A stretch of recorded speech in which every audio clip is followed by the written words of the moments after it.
This budget hearing conducted by the Committee on Appropriations and Adjudication now reconvenes discussions of the fiscal year 2018 executive budget requests. This morning, we are meeting with the Judiciary of Guam to discuss their budget proposal.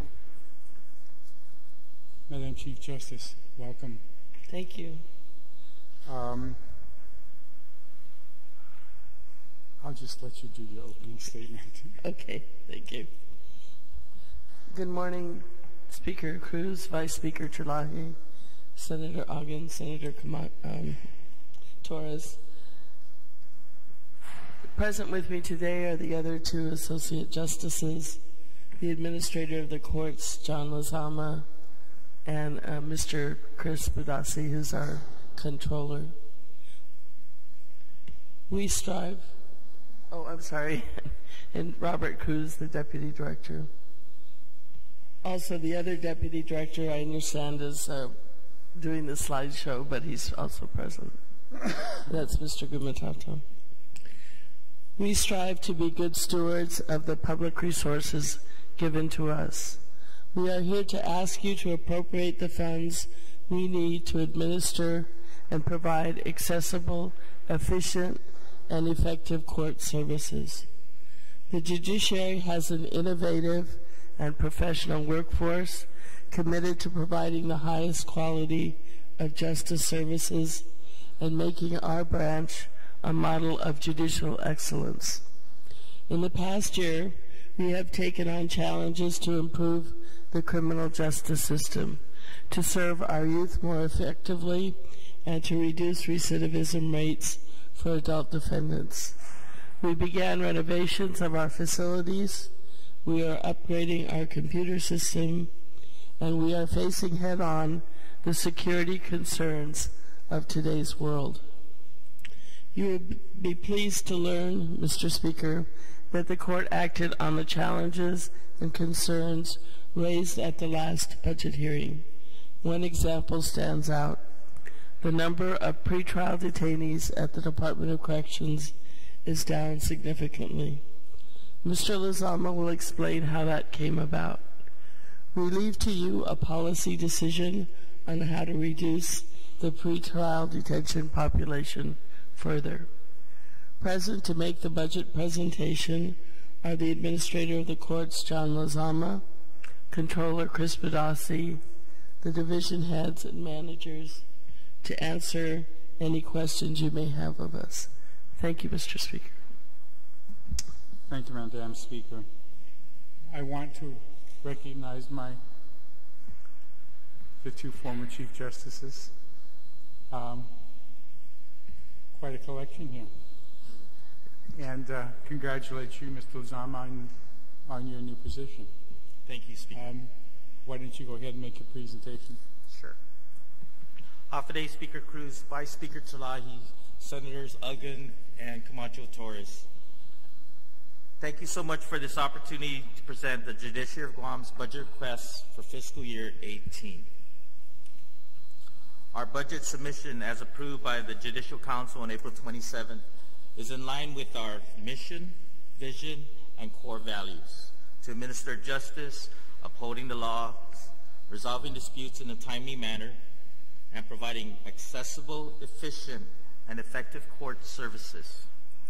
On behalf of the Chief Justice, our judicial officers, and employees of the Judiciary of Guam, thank you for your consideration of this request.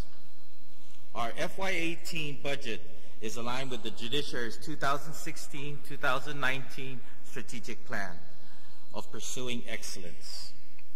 It involves the strategic focus areas of accessing the court and delivery of services, effective case management and timely resolution, employee excellence and satisfaction, court partnerships and community relations, and facilities and security.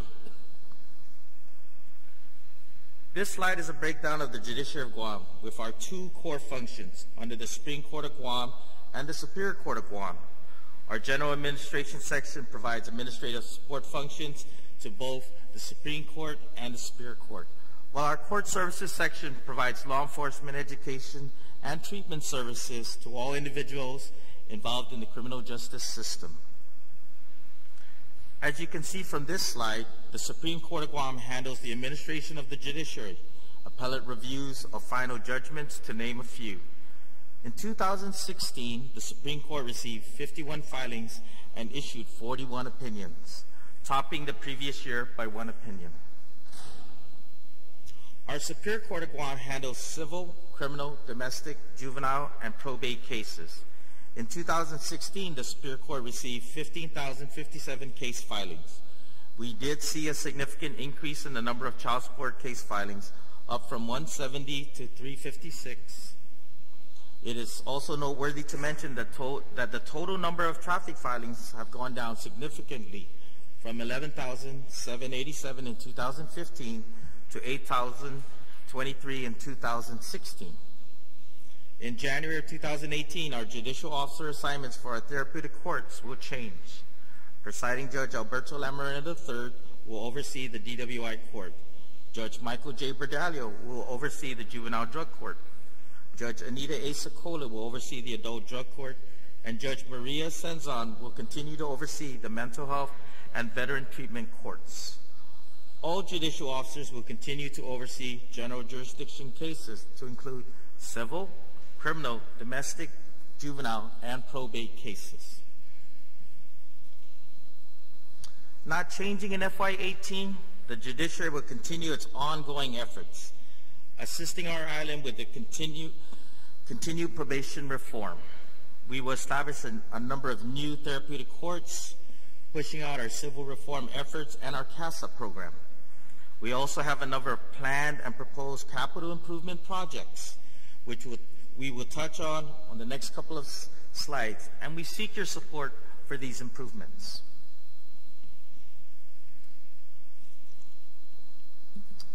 Our probation caseload is currently 7,444, with an average caseload of 143 clients per probation officer.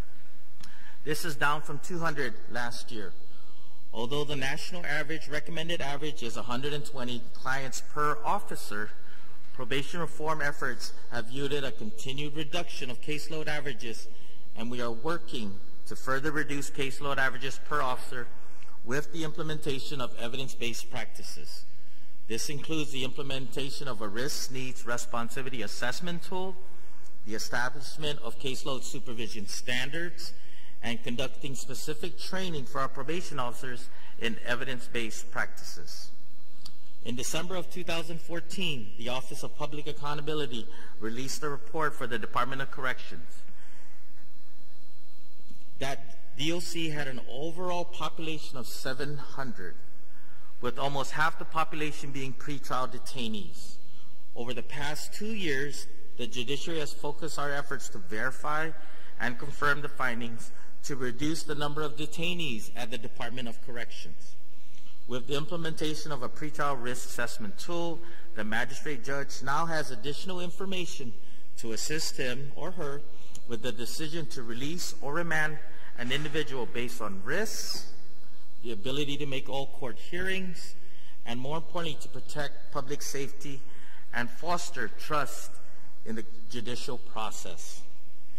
In 2015, the Probation Services Division piloted an electronic monitoring program, or EM, to determine the accuracy, feasibility, and effectiveness of an EM program on Guam, utilizing 2 types of technology: radio frequency, RF, or global positioning system, or GPS technology, which will provide the probation officer with the location of any client placed on GPS 24 hours a day, 7 days a week. Senators, based on our success with our pilot program, I have offered you for your consideration the option to include and implement electronic monitoring on Guam in fiscal year 18. The judiciary will continue to implement pretrial justice reform. It is noteworthy to mention that reform efforts have reduced the number of pretrial detainees being housed at the Department of Corrections from 400 in 2015 to 200 in 2017. This is a significant cost savings for our island. If the cost to house one detainee at the Department of Corrections is $100 a day, then our efforts are saving $40,000 per year per detainee in 1 year, allowing funds to be used in other critical areas of the government of Guam. I am certain that we can continue to further reduce the operational costs for the Department of Corrections if the judiciary were able to implement an electronic monitoring program. We have proposed an estimated budget of $551,966 as an option in fiscal year 18 to further reduce the cost to house 100 detainees at the Department of Corrections, which could result in a savings of over $4 million alone in next fiscal year.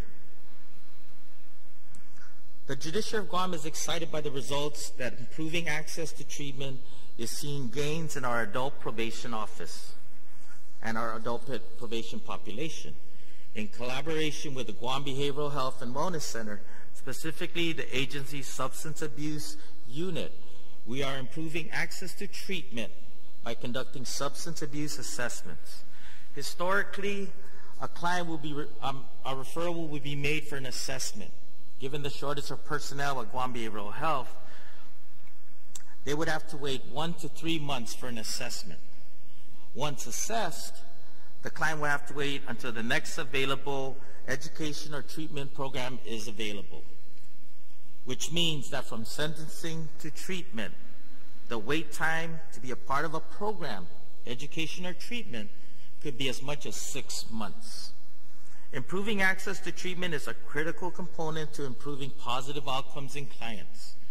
This involves probation conducting education courses specifically in line with Guam Behavioral Health's education and treatment programs. By conducting the initial assessment in consultation with Guam Behavioral Health and offering the education courses within the judiciary, a client is able to receive treatment immediately. In some cases, the client is placed in an education course within 1 week.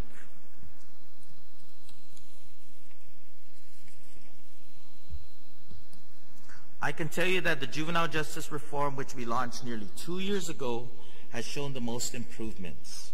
By implementing a risk needs responsiveness assessment tool by our probation officers, we are able to identify the respective juvenile risks to reoffend, identify the criminogenic needs, and align the treatment based on the needs of the juvenile.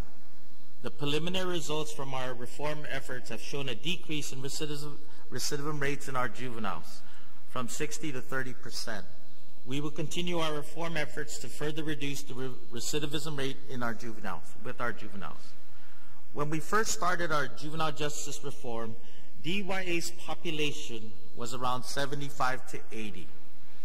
Since the implementation of juvenile justice reform, the average population at DYA has decreased to an average of around 30. Now, by applying the same cost savings methodology described as part of our pretrial reform efforts, if it costs to house one single juvenile at the Department of Corrections is $100 a day, or $40,000 per year per client, reducing the number of juveniles detained from 75 to 30 through our juvenile justice reform effort is a significant savings for Guam, nearly $1.9 million. Improving probation reform also involves improving the programs that we offer clients within our alternative sentencing office. Our ASO office has added new evidence-based programs such as driving with care, moral recognition therapy, and education programs that are designed to improve client outcomes and reduce recidivism. As we continue with our probation reform efforts, our goal is to be able to provide additional education programs for all our clients. Partnerships with the Department of Youth Affairs, Guam Behavioral Health, nonprofit organizations such as Sanctuary and Anafa Maulik helps provide all clients with the necessary education and treatment programs. Here are the top 5 offenses charged in the Superior Court of Guam: family violence, driving while under the influence, criminal mischief, disorderly conduct, and possession of Schedule II controlled substances. Based on this slide, the Judiciary of Guam is making all efforts to address the number of filings for family violence, DWI, possession of controlled substance with the implementation of our therapeutic courts. Senators, these are the existing therapeutic courts. Our adult and juvenile drug courts continue to produce lower recidivism rates, dropping to less than 10% compared to the use of traditional supervision of clients. I would like to report that immediate access to services is the cornerstone of our mental health court, and that assessments and access to treatment is the foundation of our family violence court. Last week, our Veterans Treatment Court held another graduation ceremony, the second in the program's history. We are now able to align veterans to receive immediate services. It is our response to support all veterans involved in the criminal justice system, restoring honor to valor. As a veteran, I can appreciate this effort. Nationwide, there is a continued call to implement therapeutic courts. The Judiciary has received federal grant funding to implement our driving while intoxicated treatment court, the Family Drug Court program, and 2 new programs, which are the Adult Reentry Project and Swift, Certain, and Fair Sanctions Project, which will be rolling out this summer. About a third of our caseload in adult probation is DUI, DWI cases. Being that this is a significant amount, the recent implementation of a DWI court is critical.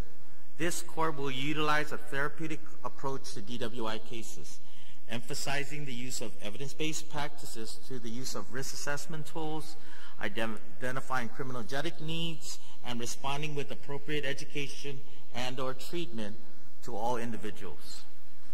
The Family Drug Court program is a new therapeutic court concept that we are exploring. This program, which will help Child Protective Services cases in which family members with substance abuse issues will be required to receive the necessary treatment, which in turn will help move the case forward, and more importantly, the reunification of all family members. The Adult Reentry Project is a demonstrative grant-sponsored program that will assist inmates at the Department of Corrections receive the necessary substance abuse treatment needed prior to their release. Another goal of this program is to assist inmates in receiving education, job skills, so that upon their release, they will become productive members of our community. These programs are expected to roll out later this year. The Swift, Certain, and Fair project is designed for those individuals who are not involved with our adult drug court. Starting in mid-July, the program will introduce the implementation of graduated sanctions for technical violations. These mandated sanctions will be swift, certain, and fair, based on the infraction. Swift, Certain, and Fair project is currently being used by several jurisdictions, to include the state of Hawaii, which has proven to be an effective program to reduce recidivism and promote positive outcomes in clients, which in turn means they really can become productive members of our island community upon the completion of this program, while part of the judicial system. Again, these are the therapeutic courts and programs which we have or are launching in fiscal year 18. From our reform efforts, we see success and improvements in managing criminal and juvenile matters, but we also recognize that there are challenges with managing non-criminal cases. The civil justice reform is part of the national reform effort. Through our work with the National Center of State Courts, we will be identifying ways to effectively and efficiently achieve justice in all Guam civil and domestic cases. We've undertaken a review of our current Superior Court caseload to identify and define issues including addressing the increase in pro se filings, right-sizing cases by matching resources with the needs of the case, and planning for the influx of mass tort litigation filings. For example, filings where the Archdiocese of Agana is a named party, an issue that is dominating headlines as of late. This reform effort, like any other reform effort, is a major undertaking, and implementation will depend on our current resources, the assigned dockets of our Superior Court judges, and the need for an additional Superior Court judge. In May of 2016, the Committee for the Determination of an Additional Judge submitted their findings to then Chief Justice Robert J. Torres. The report was certified by the Chief Justice and the Judicial Council that same month. In the report, the committee cited that the judiciary has observed a 4.5-fold increase in jury trials since 2007. The current 7 judges are each experiencing an overwhelming caseload due to the increase in jury trials within the last 10 years. Between the increases and the success of our therapeutic courts, our judges maintain crushing caseloads while attempting to dispense fair and equal justice to all who come before them.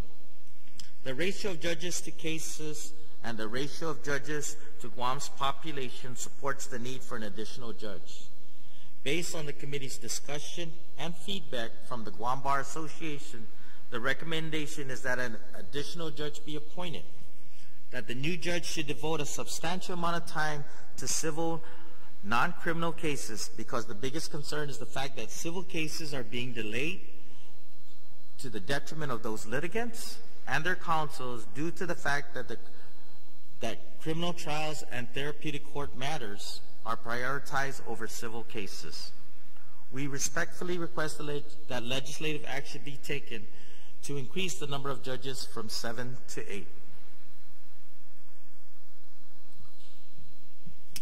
Senators, the Office of the Public Guardian serves as the court-appointed guardian of persons and or estates of elderly or mentally incapacitated individuals. The OPG assists in guardianship cases, assists private guardians, families, and agencies. In 2016, the office, with the assistance of employees of the judiciary, physically assisted with the relocation of wards from one residence to another. The public guardian continues to do more for our island. As you can see in this graph, the number of wards and referrals to the Office of the Public Guardian continues to grow. We expect that to increase in the years to come.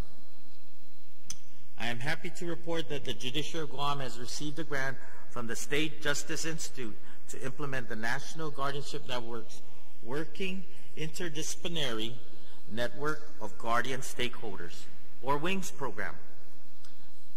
This grant will help the judiciary evaluate guardianship practices, target problems and solutions, and serve as a mechanism for communication among all stakeholders. This grant will also help us develop a training and education program for all prospective guardians.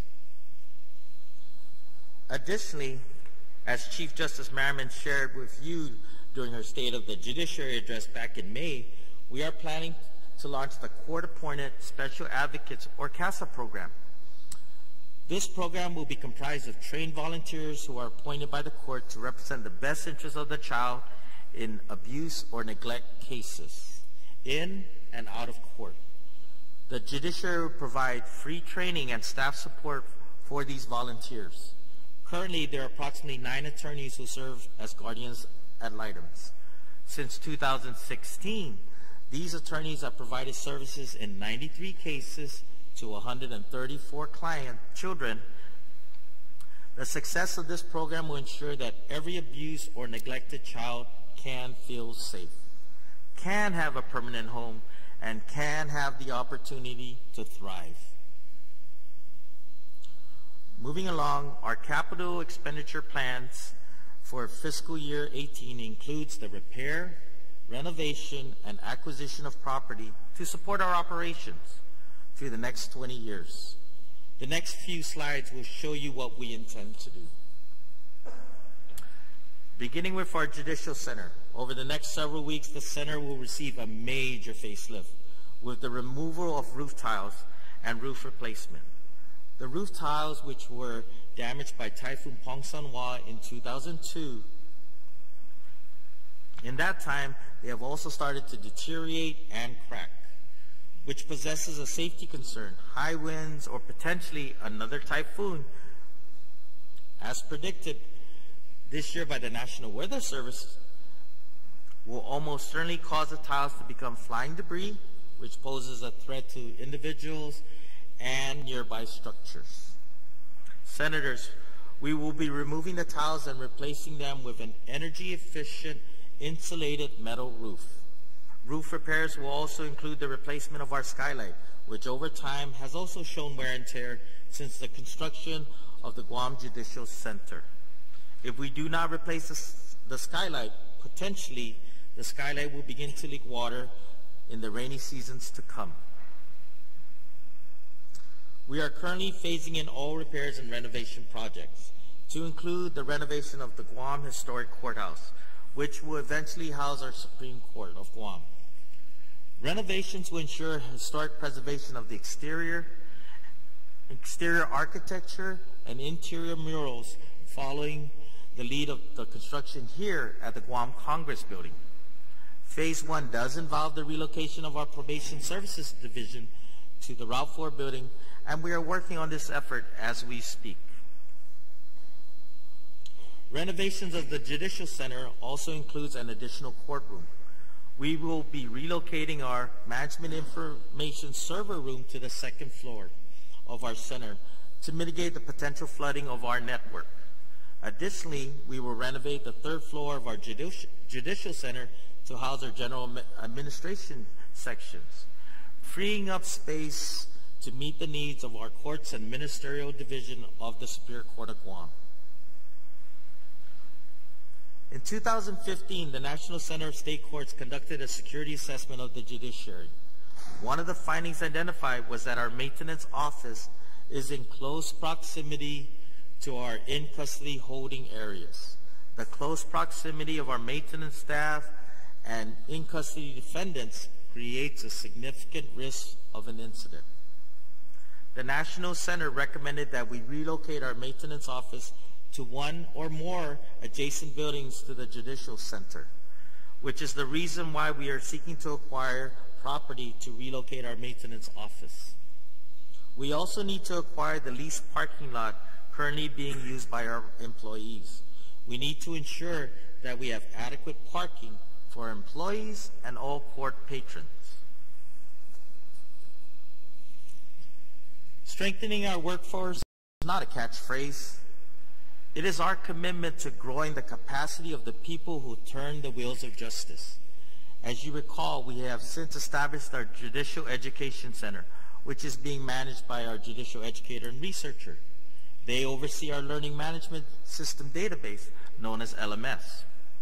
Since the implementation of LMS, all employee education and training certifications are maintained in this database. LMS also provides court-related online courses for our employees. The tyranny of distance it takes to travel to receive training is now reduced to the click on a digital workstation. The Judicial Education Center has 2 classrooms, 1 conference room, and a computer room that can offer our employees access to online courses. The Judicial Education Center will also serve as our classrooms for all of our education courses being taught by our Alternative Sentencing Office in probation. Strengthening our workforce includes courses that meet our court needs, individual needs, working with our education partners and the Institute for Court Managers for certification courses, and developing future leaders through our capstone and talent management program.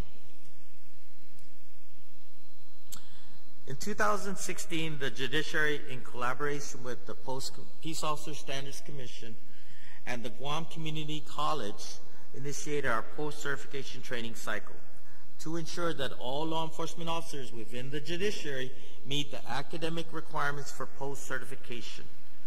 We have transmitted all applications for certification to the Post Commission for review and approval.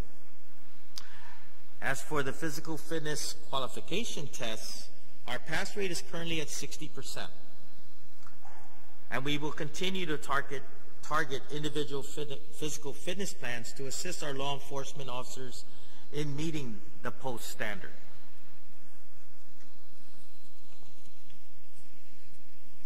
We currently have 64 marshals and 54 probation officers who serve and protect our island. Our law enforcement officers participate with both local and federal task forces to apprehend criminal offenders. In 2016, our law enforcement officers served and executed over 1,000 warrants of arrest and summons, topping the prior year total of 895. Our probation division continues to supervise clients released into the community. House arrest checks, home visits, employment checks, school checks continue to ensure that clients are complying with court-ordered release conditions. Security of the Guam Judicial Center is paramount. Court patrons need to feel safe and secure when entering the Judicial Center and our adjacent buildings. Our Marshal Division, with the support of our Probation Division, continues to work together to ensure the safety of all residents entering our facility. Here is the breakdown of funding sources. Of the 411 employees, 385 fall under annual appropriations, 22 fall under federal grants, and 3 fall under special appropriations. We do have one that's a combination of federal grant and special appropriations. I'll now pass the remainder of this presentation to our controller, Mr. Chris Padassi. Good morning, Speaker Cruz, Vice Speaker Terlahi, Senators Uggan, Camacho Torres, Nelson, Estevez, and Lee. I do have some good news before I get into the slides. We do come before you today with actually a lower request than what we submitted on May 1st. The presentation actually shows you the numbers as we submitted them with our budget, and then at the end of the presentation I will show you the reduction based on some events that have occurred since then. So our current fiscal year 2017 appropriation is $34.1 million, which represents about a 5% allocation of the revenues available for appropriation. Our fiscal 18 request is $36 million, which represents a 4.96% allocation based on the governor's fiscal 18 budget submission in his revenue projections. Overall, the fiscal year 2018 increase is a $1.9 million year-over-year increase from the current budget, which is 5.6%. The next slide shows you our general fund appropriation change by classification.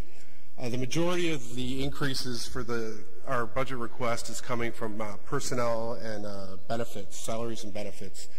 We do have some other increases in the equipment and the capital outlay area, and then there's some moderate increases in the remaining categories. At the bottom you'll see there the 2 additional requests outside of our operational requests that were mentioned earlier. The new judicial officer appropriation, which requires $397,000, and the electronic monitoring option, which was $551,000. The grand total request based with the other 2 options is $37 million. One of the factors that are driving the 5.6% increase this year, as I mentioned, the majority of that's coming from the salary and benefit area. Organic growth represents about 2% of that increase, or $534,000. The fiscal 2018 increments represent $188,000 of that increase as well. There's an increase in our federal local match requirements of $293,000. We also have 9 new positions in the budget that represent $534,000 of the increase. We have a hazardous pay increase of about $28,000. So in total of the 5.6%, 4.9% of that is coming from salaries and benefits. Now, the other increases that are coming in contractual services, this is primarily driven by the increase in the need for our federal local match for the new grants that are coming online this fiscal year. In the equipment area, we have some vulnerabilities with our server backup system and security, so we need to purchase some equipment to shore up those vulnerabilities. And then in the miscellaneous category, that's all attributed to the alternate public defender requested increase for fiscal 18. The alternate public defender provides services for indigent defense. We contract with them for that. The last increase you see there for capital outlay, we had some capital outlay expenses this year, and the increase is only showing $44,000, but we have in our request about $182,000 of increases, which are all primarily drawn from our Route 4 renovation. The Route 4 renovation is the domino of all of our renovations that we talked about earlier. So until we do the Route 4 renovation and move the probation division in there, we're not able to move forward with the historical courthouse renovation and some of the other projects. So it's vital that we get that renovation funded and completed during this fiscal year. The request that we have for the general fund for that capital outlay for that project is a fire and alarm sprinkler system, fiber optic connection to link the Route 4 building to the Guam Judicial Center, fence for the property, network infrastructure installation for the internal phones and equipment connections, and then also signage for the property.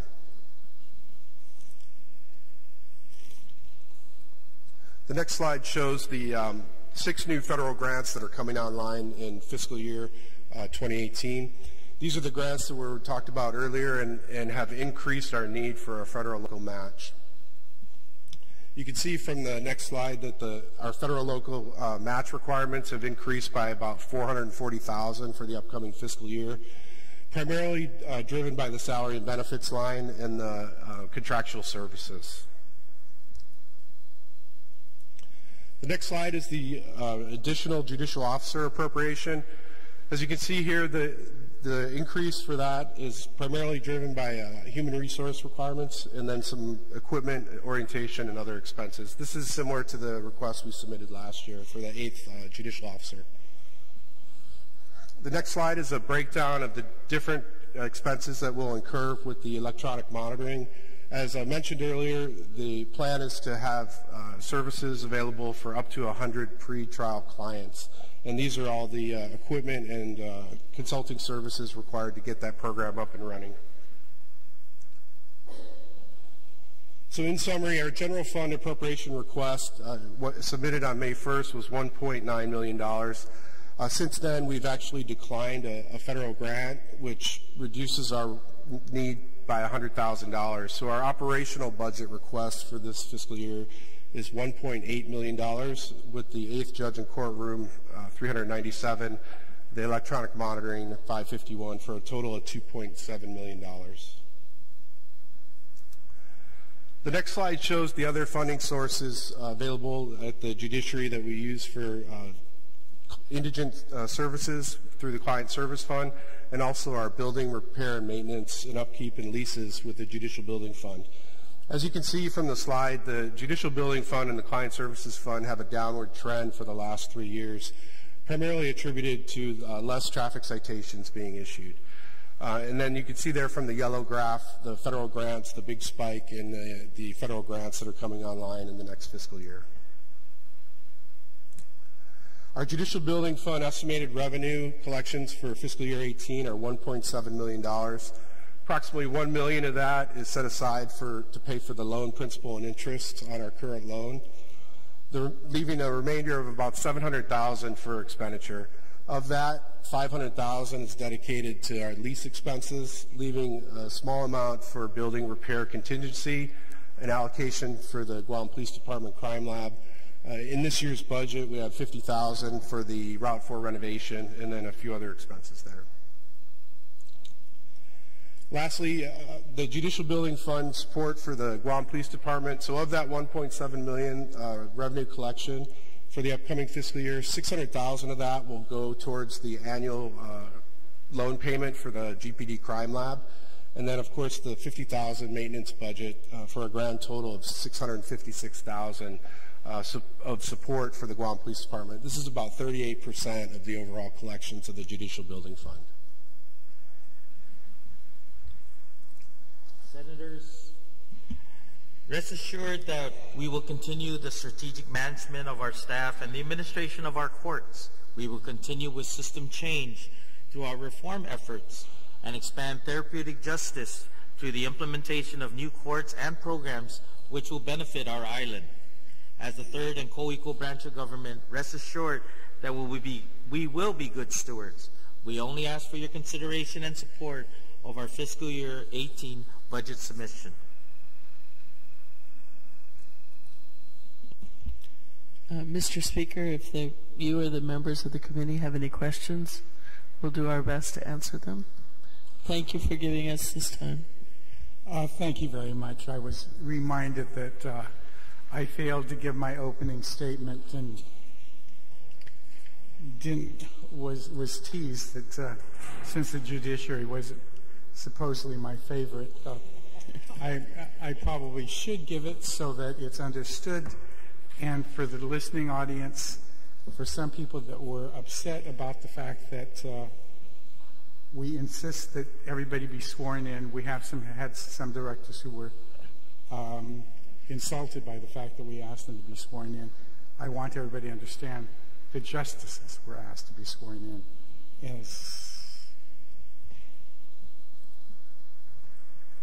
As difficult as that was. And I want to thank the justices for agreeing to do that. I mean, I keep trying to get everybody to understand that even before all the congressional committees, everybody gets sworn in, and no one is spared. And but we still have some people locally that insist that it's insulting to be sworn in, especially when it deals with money. But I just wanted to make that clear. And as a separate branch,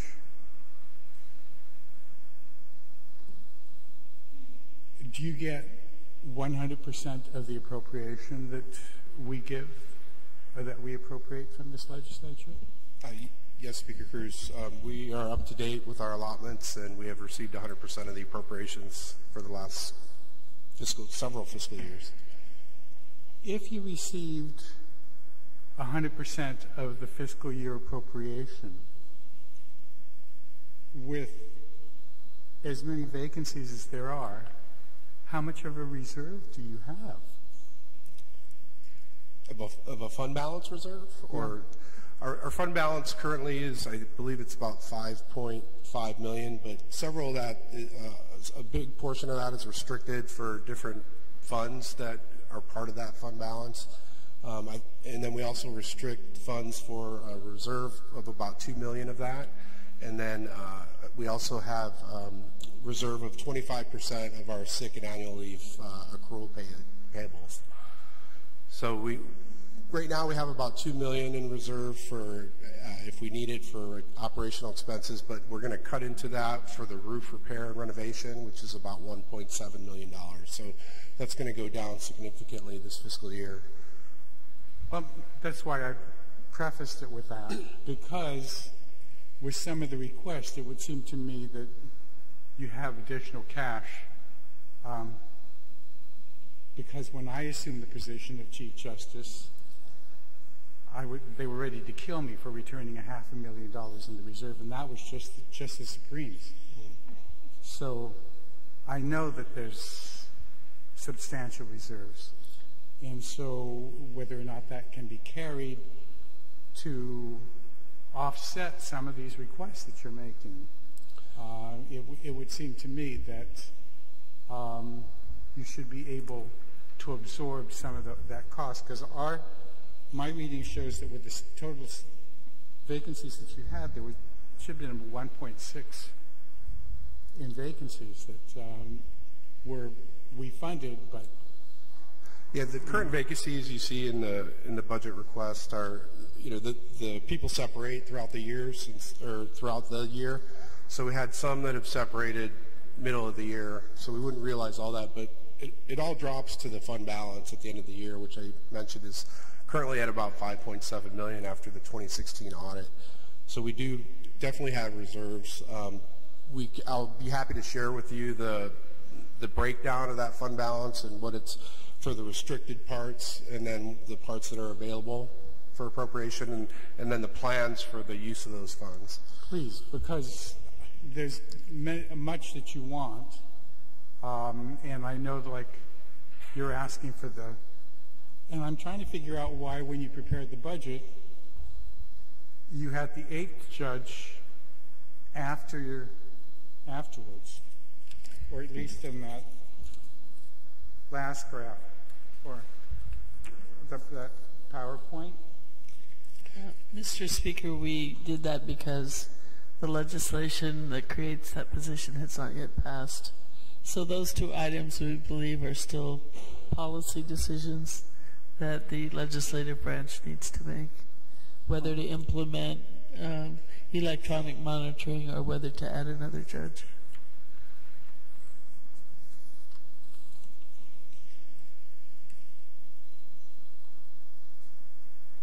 Okay. And on the electronic, I'm very happy that we finally did the electronic monitoring, and it's not the millions that everybody thought it was going to cost and be impossible to do. So thank you. Mr. Badassi knows that when he was here at OFB, we made the executive branch sign and make certain reports, monthly reports. At some point, we were even having daily reports that we wanted from the administration for cash. Last week, we had Department of Corrections in front of us, and I don't know if you watched it, but the director metaphorically threw you guys under the bus, saying that it was a mind change on the part of the judiciary that has prevented the pretrial detainee number from going down. I don't know if you watched that presentation last week, because I asked him what the population was, and he said 750, and he claims that half of that is still pretrial pretrial detainee. I have been, your predecessor suffered my almost daily calls about why the detainee population was so high. And in your presentation today, you make claim of some savings that were made because you've brought it down. But their DOC's not admitting to the same number, and I'm wondering if I'm going to have to get back in there and have people sign in blood that the detainee number is this, and everybody agrees to it, and I don't get 3 different numbers from 3 different agencies. It's really a matter of classification, Mr. Speaker. The total number of pretrial detainees, those that are awaiting trial, those that are confined at the Department of Corrections under the detention facility is 200.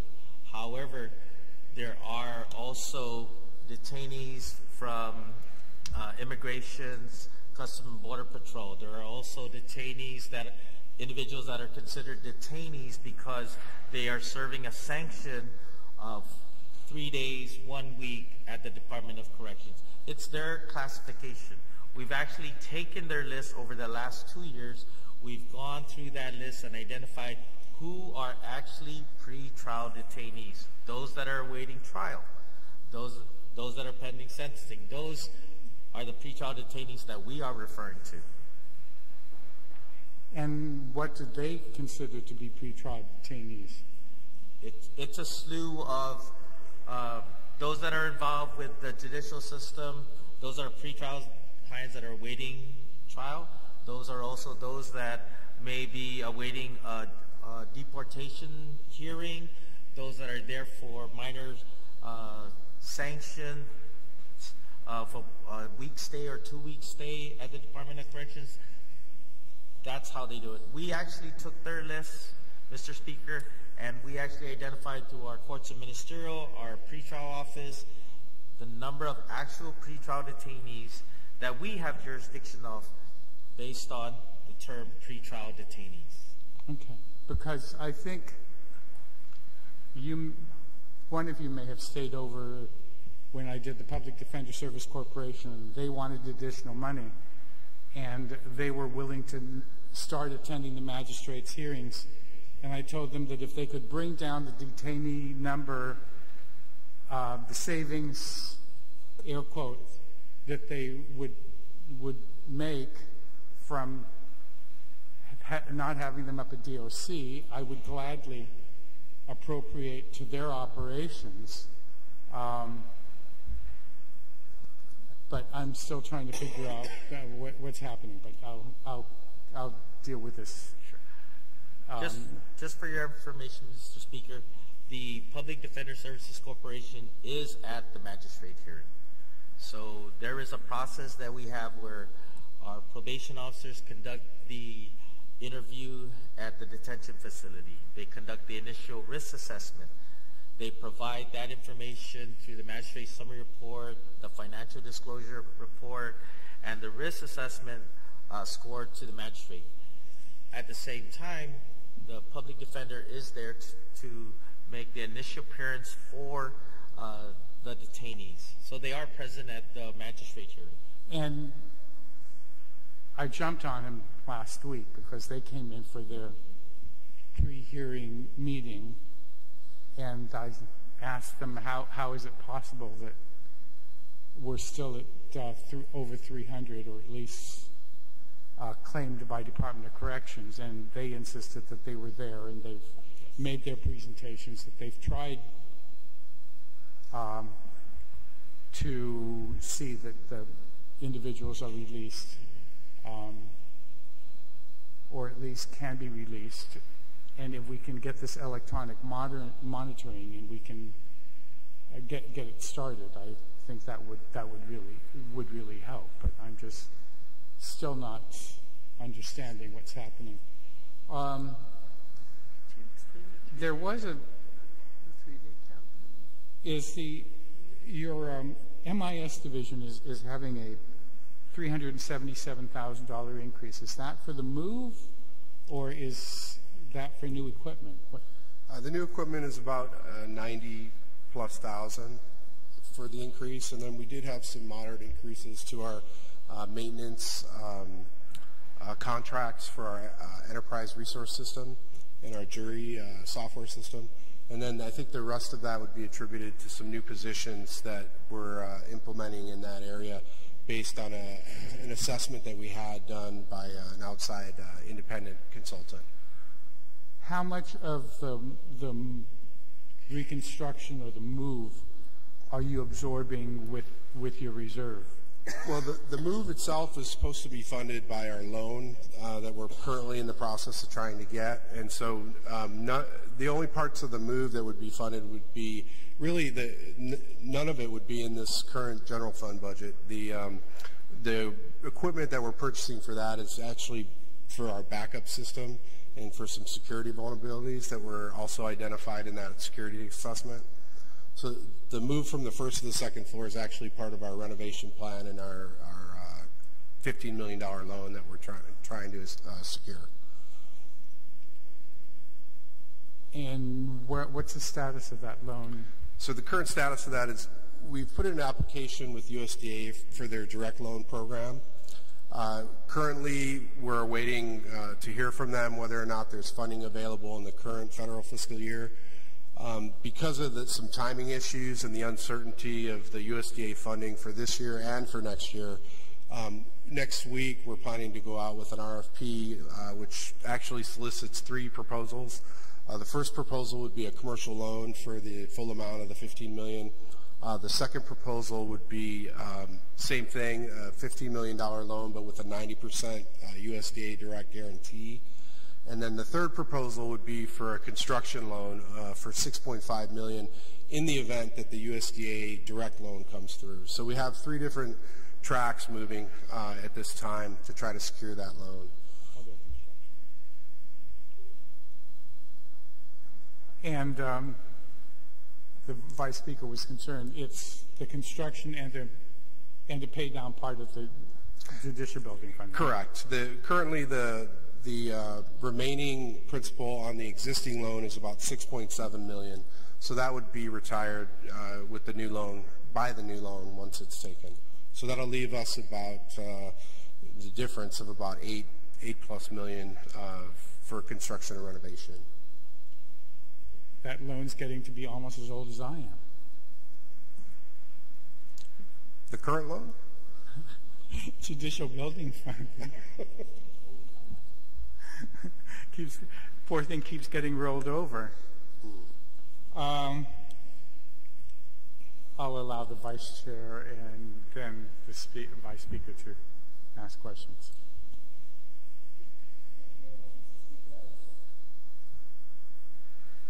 Throughout this microphone. Thank you very much, Mr. Speaker. Good morning to everyone, Madam Chief Justice and Justices, Justice Carbolito, Justice Torres, Mr. Lezama, and Mr. Badassi. I really was listening very intently with regards to some of the previous questions, and I apologize I was out of the room and if I asked the same questions.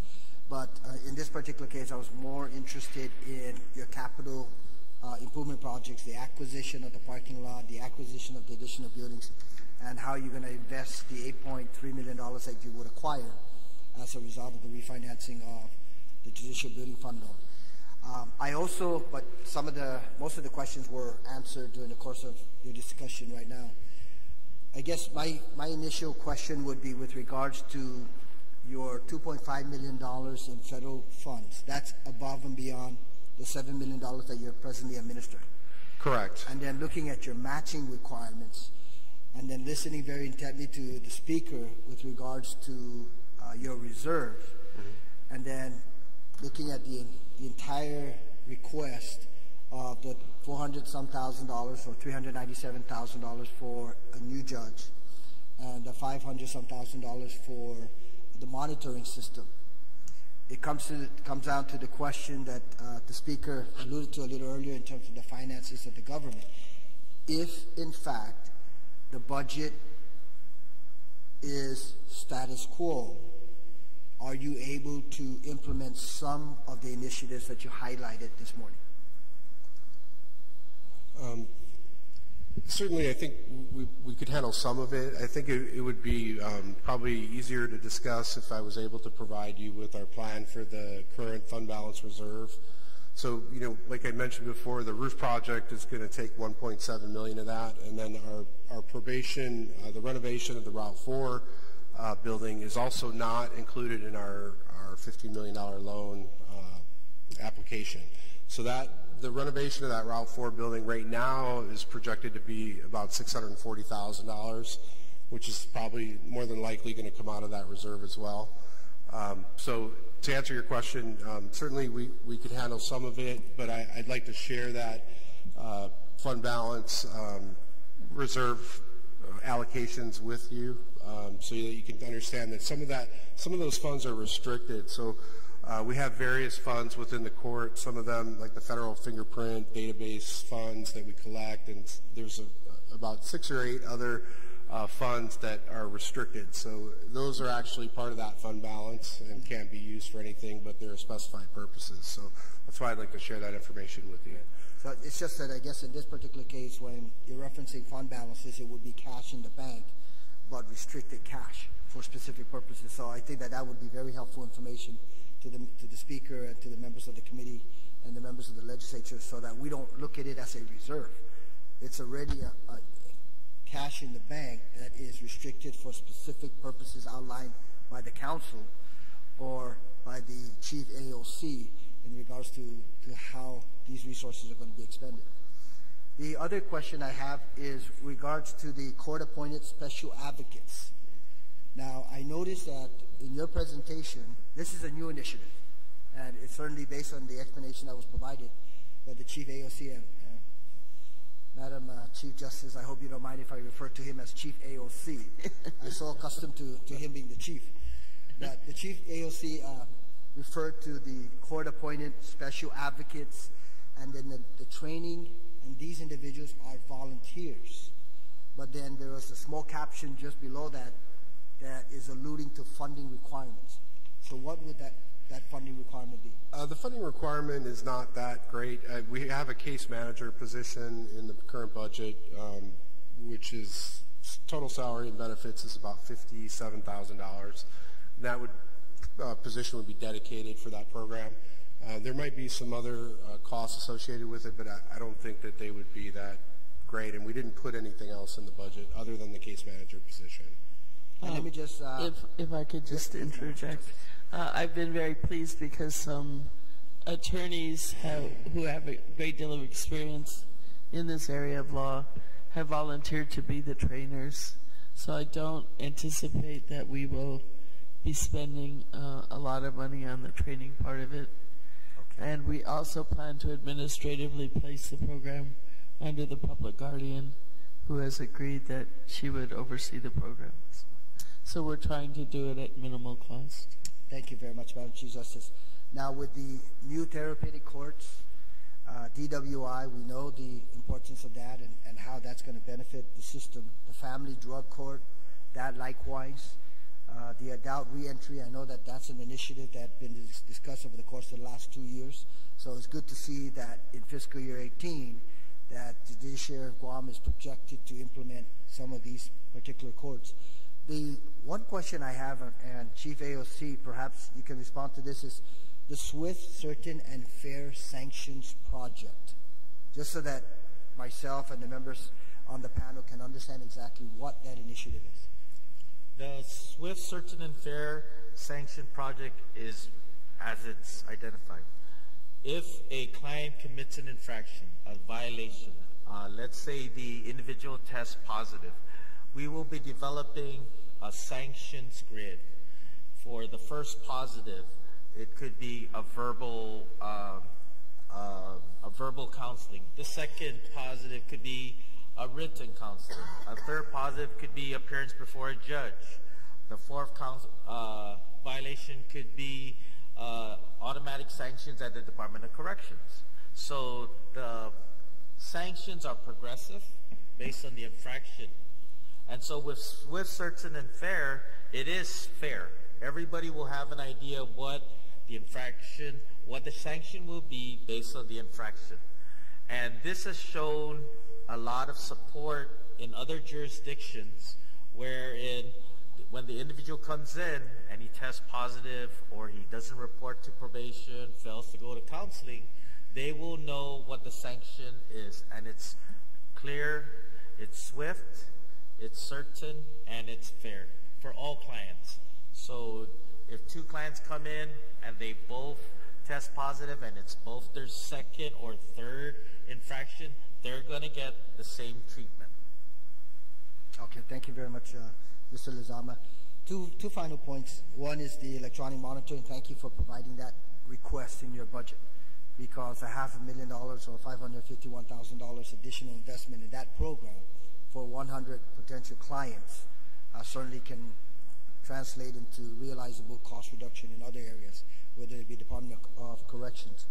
The final point I'd like to bring up is I was under the impression that the judiciary was going to receive some Guam Preservation Trust funds for the renovation of the old structure, old judicial building. Is that still part of the consideration, or is that no longer a possibility? I know there were some discussions in previous fiscal years about that, but there's been no activity in that, and we don't expect to receive any funds from them. I know that I think we put in a request, but I don't believe there's any funds available for that project. Okay. Thank you very much, Madam Chief Justice. Thank you, Justice. It was approved for the Guam Historical Registry, but there was no funding available for any of the renovations in the funds that the Guam Historical Preservation had available. Kind of interesting, because I've seen some initiatives introduced to extract certain amounts of money from that particular coffers to address other issues. So that's why if it was approved, then even if it's a grant in a certain amount, that would be very supportive of your initiative. But thank you very much, and thank you to all your court employees and your leadership, Madam Chief Justice and Justices. Thank you again, and I look forward to the deliberation on the floor of your budget. Thank you, Mr. Speaker. Thank you, Mr. Speaker. Good morning, everyone. Chief Justice and Justice Carbotillo, Justice Torres, thank you all for being here. It's quite a change, I think, to see all the justices here for a budget hearing, but I'm glad to see everyone here. And please bear with me. Some of these are very detailed, small questions, but some of them are in general. And I'll start with your presentation.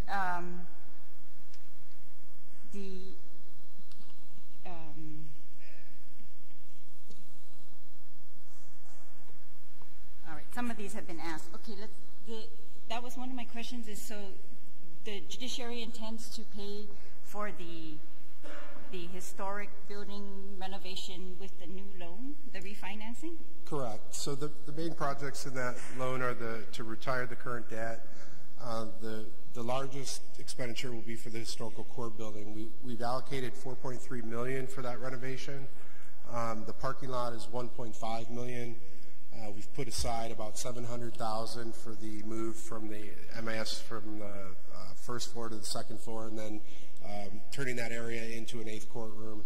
And then there's about $400,000 set aside for purchase of a residential building for our maintenance division. And then how much is that? About $400,000. And then there's some other small fractional lots that we're looking to purchase as well. One concern that we do have is the rising cost of construction. So these estimates may be too low based on the current situation with the H2 and the federal work that's coming online. So that's why we're trying to get the loan out as quickly as possible so we can start construction. All right. Is that then a different fund from the judicial building fund or is that the same? It would be a refinanced judicial building fund. So, correct. So currently there's a loan with the Bank of Guam that was taken out to construct the crime lab and then for some other projects. And that loan comes due in September of next year. And there's a balloon payment. There'll likely be a balloon payment of somewhere in the neighborhood of $5.6 million or $5.6 to $6 million. And so we really have no choice. We have to restructure that loan, either the current loan or go out and get a new loan. And basically the loan will replace the existing loan, and the source of repayment remains the judicial building fund. All right. And then from your breakdown on the judicial building fund, there is only $50,000 allocated for the maintenance of the GPD crime lab. So the judicial building fund is not incurring any other costs for expansion of the crime lab or anything like that? There's not anything in the current or upcoming fiscal year 2018 budget for that. The only really the only expense budgeted is the Route 4 renovation. We have $50,000 set aside. There's just not enough funds left after the loan payments to do anything like that. Now, the public law that allowed us to go out for that loan requires $350,000 of support for GPD for the crime lab, and also for $350,000 for the Attorney General's office of those proceeds. $350 each. Yes, correct. And do you know what those would be used for? In the public law, I believe for GPD, I think it was set aside for their air conditioning system, and for the Office of the Attorney General it was to upgrade their computer system and their case management system. All right. Because, yeah, the amount of money here allocated for maintenance of the crime lab is the same amount that you're allocating here for the Route 4 renovations. But I heard you also say, I'm sorry, I'm getting confused with this presentation because the projects don't have the numbers directly on them. But what did you say you're also allocating $600,000 for the renovation of the Route 4 building? Correct. So there's two construction projects that are not part of the loan and the refinance. The first one is the roof project, which is $1.7 million, and the second is the Route 4 renovation. So it was unclear to us whether that Route 4 lease was going to go through up until I think we just signed the lease maybe a few months back, and so we weren't sure what was happening with that project. And once the lease was signed, we were able to then start to move forward with planning of that renovation. But when the council approved the the allocation of the loan funds, the Route 4 renovation was not even being discussed at that time. It wasn't even part of the plan. And so it came after the fact. And so the projects were set.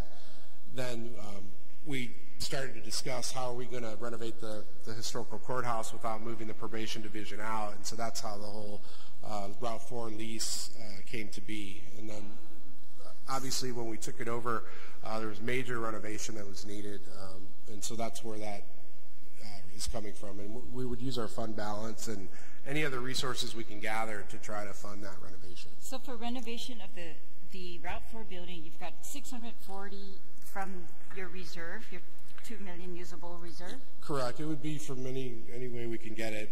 640 plus 50 from the Judicial Building Fund, plus, are there other allocations? We don't think there'll be any more funds required for that renovation. That's for the renovation, and then to restore the courthouse, the historic courthouse, you said $6 million? No, $4 million you're allocating. Yeah, okay. All right.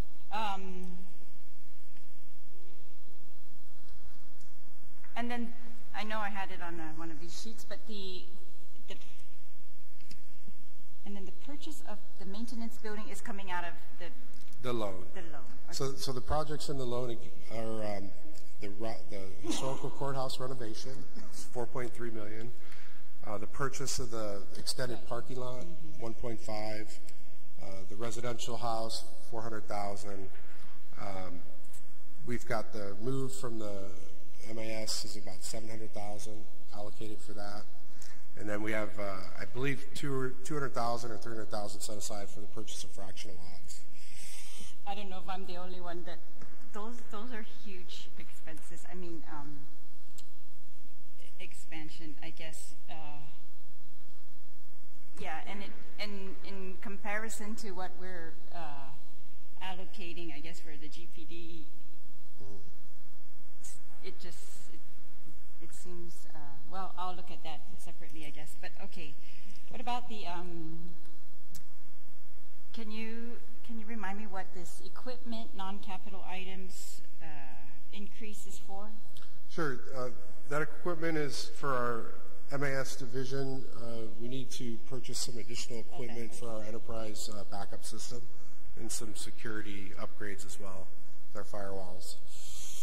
And the Route 4 building is supposed to contain the probation office, but all that MIS equipment that you're going to put in there is all necessary? It is. So the MIS, our main MIS server rooms are located in the Judicial Center, and so we would run a fiber optic line over to the Route 4 building to connect it into the Judicial Center.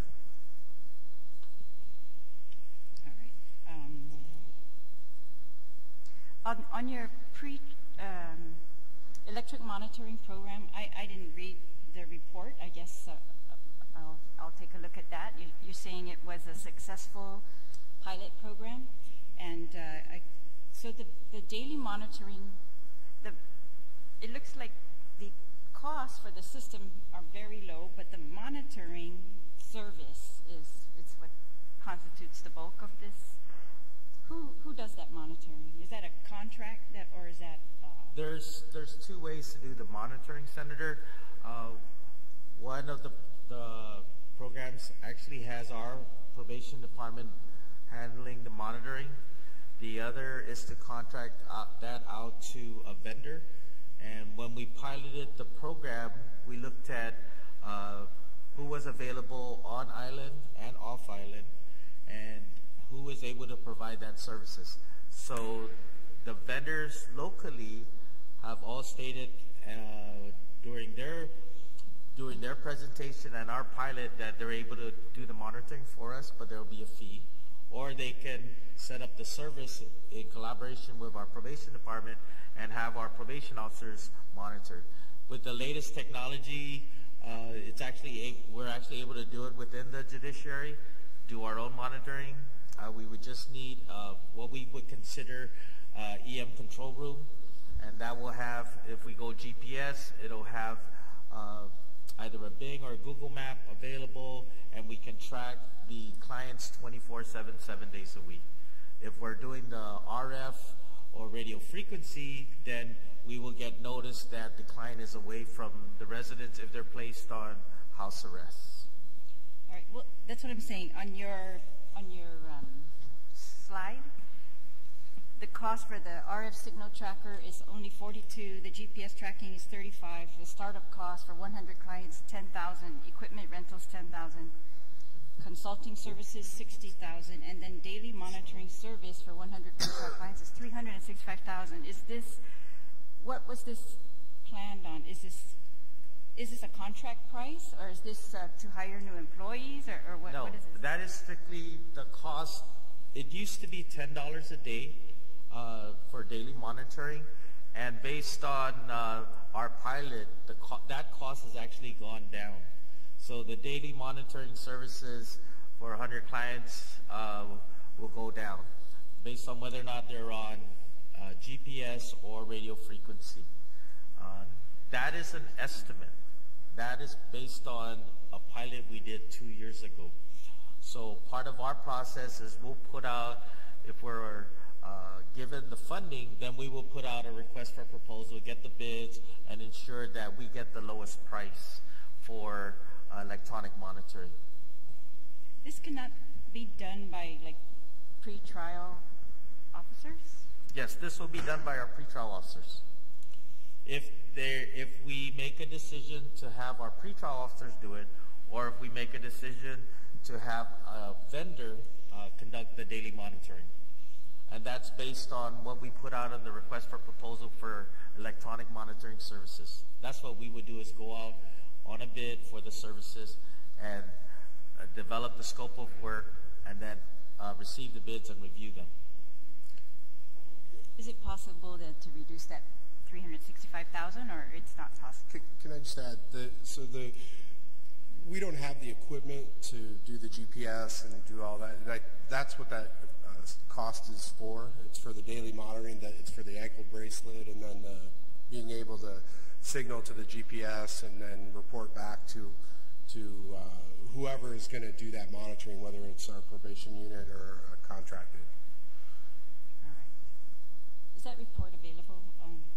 Yes, I will make it available. Thank you. I wanted to ask about I'm going to go back to this. All right, I just have a couple of general items.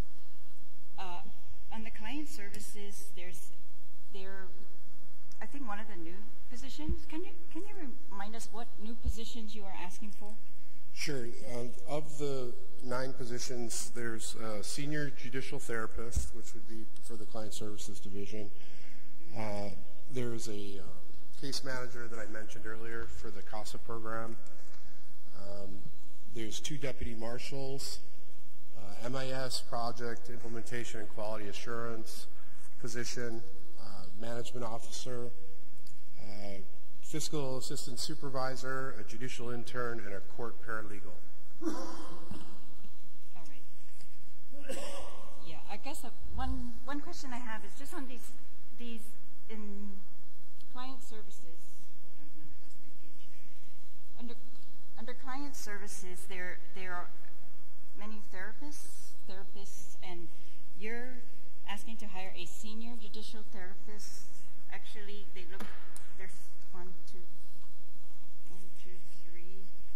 3 judicial therapists, and already 5 senior judicial therapists. And I just want to know, what is the impact? Does the court refer anybody to behavioral health, or are they all handled in-house therapy?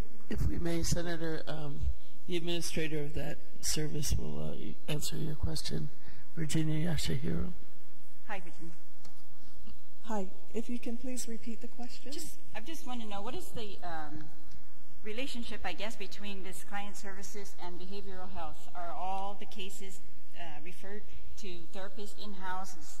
Does the court not, I guess, utilize behavioral health department for this type of service?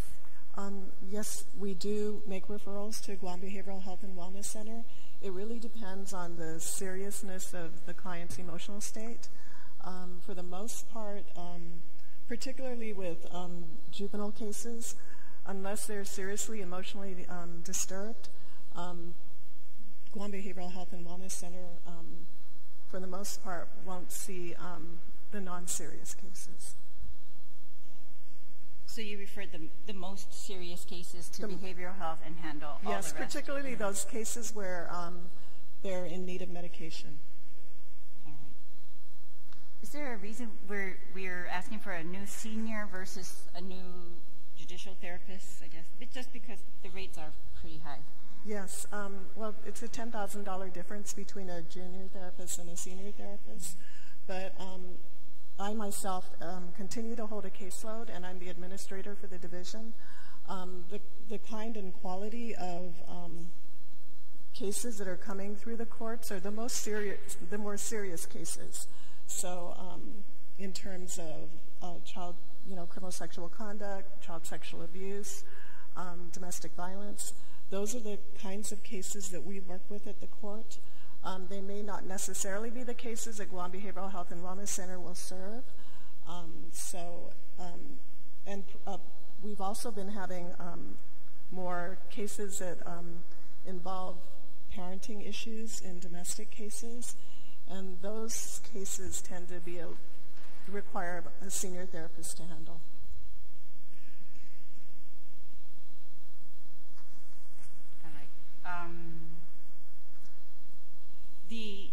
Of the positions that you said, Cruz, earlier, those are separate from the additional positions required if there's an 8th judge.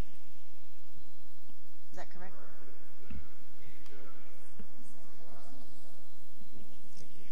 Is separate from what's built into our operational budget, which is where these 9 positions are included.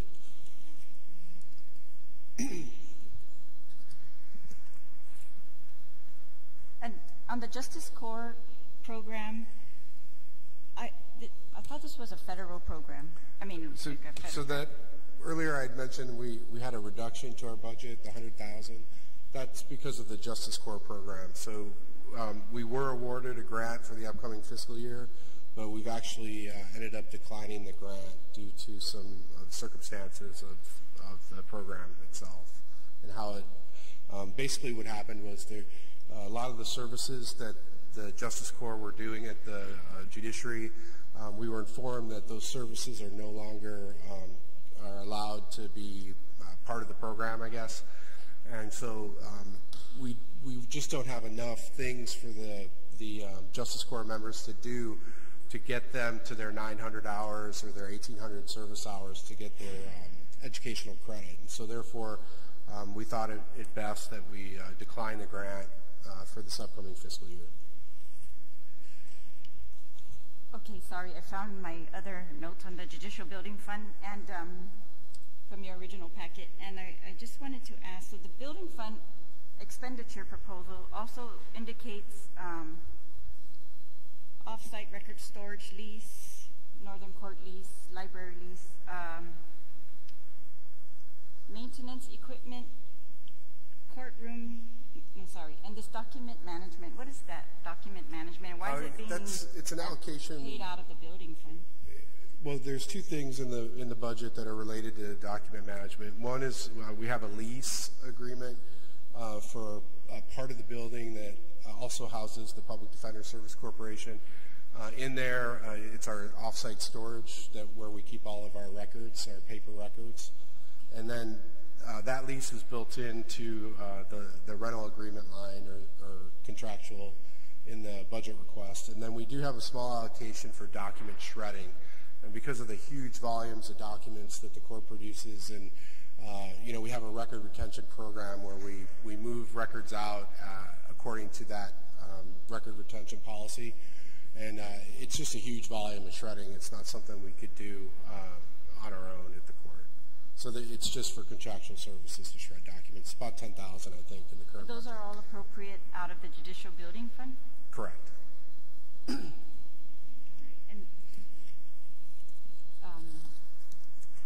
I wanted to ask about the new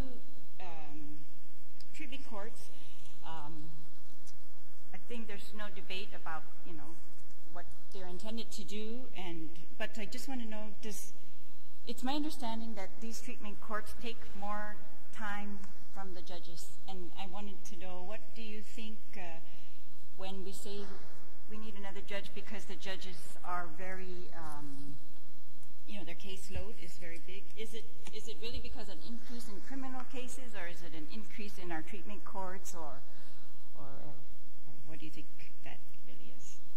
I think it's a combination of both. We've had 3 major impacts on judges' time. We've gone to an increasing number of trials for criminal cases, which means that essentially if you're a judge in a criminal case on trial, that's all you can do during that week or 2 weeks that the trial takes. We have the therapeutic courts, which were the judge to spend more time on the bench talking to the participants in the program, also having staffing meetings about the participants. And the final item is the increase in certain types of cases. Because criminal cases take priority, and we've seen a substantial increase in CSC cases and also the adult drug court cases and other drug cases. They're taking time away that judges could, because they're priority, judges are not easily able to address their civil trials or their civil cases. Thank you. All right. And finally, I guess I just wanted to know, there's just from my view here, and it's not a criticism, it's just because we've been looking through all the other budgets. The court has a lot of managers and a lot of program coordinators, and it seems, is it correct that when the treatment courts are established, we also establish like a manager for that court in addition to the court staff for the judges? That treatment program would also have its own management. Well, let me just say that judges only have 3 staff. They have their chamber clerk that works in the court, a bailiff who does a lot of the other work, clerical work other than the clerk, and a law clerk. So they don't manage all of the cases that come before them in terms of taking care of probationers or the participants in the treatment court. I'll let Mr. Lozama explain a little more about what those managers do. Well, I guess I understand they manage the grant, so they're going to... No, they don't manage the grant. They manage the program, okay. and they have the staff. With the implementation of any of our therapeutic courts, it's always recommended by the grantor, National Center of State Courts, Bureau of Justice Assistants, SAMHSA, that the individual who manages the program is a coordinator. And then from there they manage the staff that fall below them. They also do the coordination with all the other service providers. Now, the one thing we're doing as part of our reform efforts in the judiciary is also looking at the position descriptions of each and every one of our employees and right-sizing that and looking at where we need how to upgrade, because some of our position descriptions have not been upgraded for over 20 years. So we're looking at the position description, each one of our positions, identifying what the responsibilities, the duties and responsibilities are, and we're going to make the assessment, we're going to make the adjustments as needed. But it is true that therapeutic court services, whenever therapeutic court stands up, it's initially recommended by the grantor that they be coordinator positions or manager supervisory positions. For example, if I could take the mental health court, the person who's the coordinator there monitors the participants, make sure they're doing what they need to do, that he reviews their reports, make sure that they're going to counseling, meeting the requirements of the program. So they're not really actively involved in the financial accounting that's going on. They're involved in working with the people participating in the program. Okay. And there's another division, I guess, that's managing the grant financial. Yes, we do. All right. This is just an example, and I know the court, the work of the court is indisputably probably the best in the government. When you pick a program, you do it very, very well, and the people that are working on it, we can tell are, some of the best in the government. I think you've, got in each division the best people to do that type of work, and but I still think there are a lot of program managers. There's a lot of in the administrator's office. This is just an example and not a criticism of any one employee, but just overall. There's an administrator, a deputy administrator, a director of policy, a management officer, a program coordinator 4, and a staff attorney. And this is in the administrator's office. In the Supreme Court, there's in addition to the attorneys for the, one for each justice, there's also an attorney to a senior law clerk and a staff attorney, and then there's a whole section of court programs administrator programs that has 1, 2, 3, 4, 5 program coordinators. That is the organization that manages all our $9 million in federal grants. The grants, the court programs. Yes, and they do other special projects like the strategic plan implementation, the security plan implementation, and the CJAC program.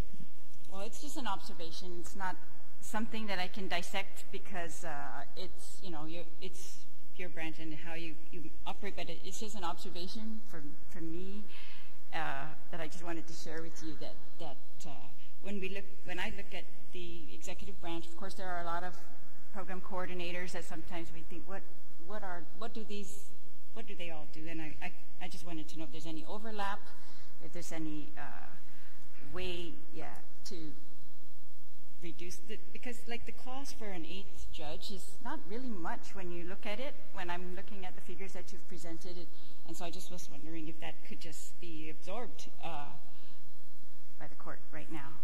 I was wondering. Perhaps it's our fault because we use the same title for people that do many different types of jobs, and as someone who works in the FMD deals with the finances of the court, but someone who's a program coordinator in probation probably deals directly with probationers and defendants.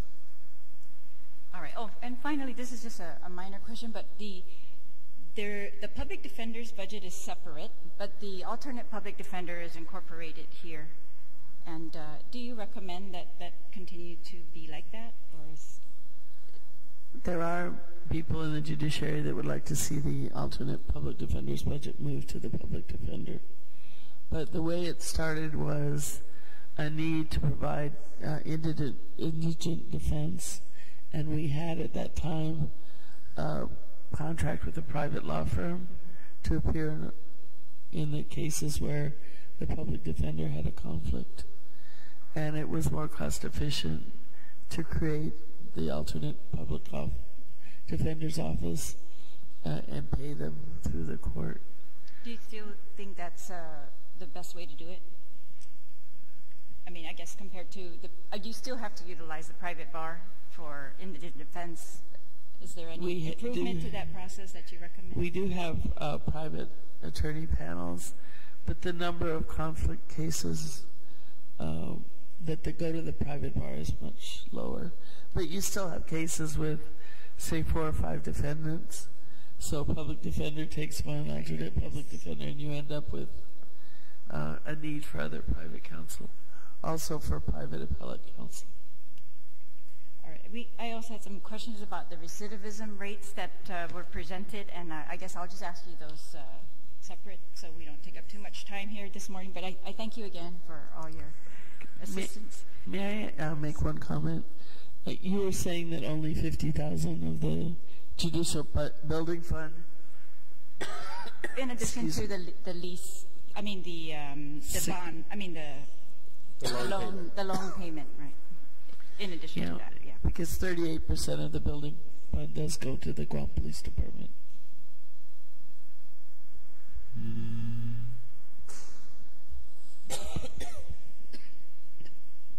Thank you, Mr. Chair.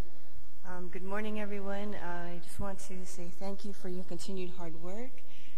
The Therapeutic Courts program, I'm a very big fan of that. So, and thank you for all the efforts that you've been doing to help the members in our society. I do have several questions, specifically for the electronic monitoring, and then I'll go into the reserves. But can you explain the cost analysis savings for the electronic monitoring? The cost analysis, if we were to implement the electronic monitoring program in FY18, it will cost us $551,966. So if you take the daily cost to house an inmate or a detainee at the Department of Corrections, and it's $110 a day, you multiply it by 365, it's around $40,000 to house a detainee at DOC. If you take the same number, of which is 100 that we're recommending, if we were to take those 100 detainees and put them on electronic monitoring at $551,966 per year, that's a cost savings of $4 million with the Department of Corrections, because they're no longer housing them, they're no longer monitoring them, they're no longer feeding them, providing medical services, and all the services that are required at the Department of Corrections. So if you just looked at it, Senator, it looks like a huge savings. And so that's the methodology that we applied, is if we just placed them on electronic monitoring. Now, if we did electronic monitoring in our first year, it's going to cost us $551,966. But then you remove the startup cost the following year. So that number would go down in our requests in FY19. So it still would be a cost savings, especially in year 2 and in year 3, if we prove the effectiveness of our EM program to ensure public safety and confidence and trust in the judicial system. Thank you very much, sir. I do have a question. It was mentioned earlier about reserves. Can you explain to me a little bit what you mean about reserves? Where does this money come from? How is it generated? Sure. So over the last 20, probably or so, fiscal years, when we get our appropriations from the general fund, if we don't spend all of those appropriations in a given fiscal year, it'll drop to what's called the fund balance, which would be also, in some people's mind, considered a reserve. And because we don't return those lapses to the general fund, they stay within our financials. I see. And how much is this correct? I heard $15 million you had in reserves? No, the current reserve, the current fund balance is at $5.7 million after the 2016 audit was released. Okay, and is this separate from the Judicial Building Fund? Yes. Correct. Well, the Judicial Building Fund would be inclusive of that.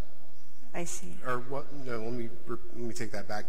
There's some interfund borrowing that goes on between Judicial Building Fund and our Operations Fund, but the Judicial Building Fund has its own fund balance as well. I see. And what is the fund balance currently?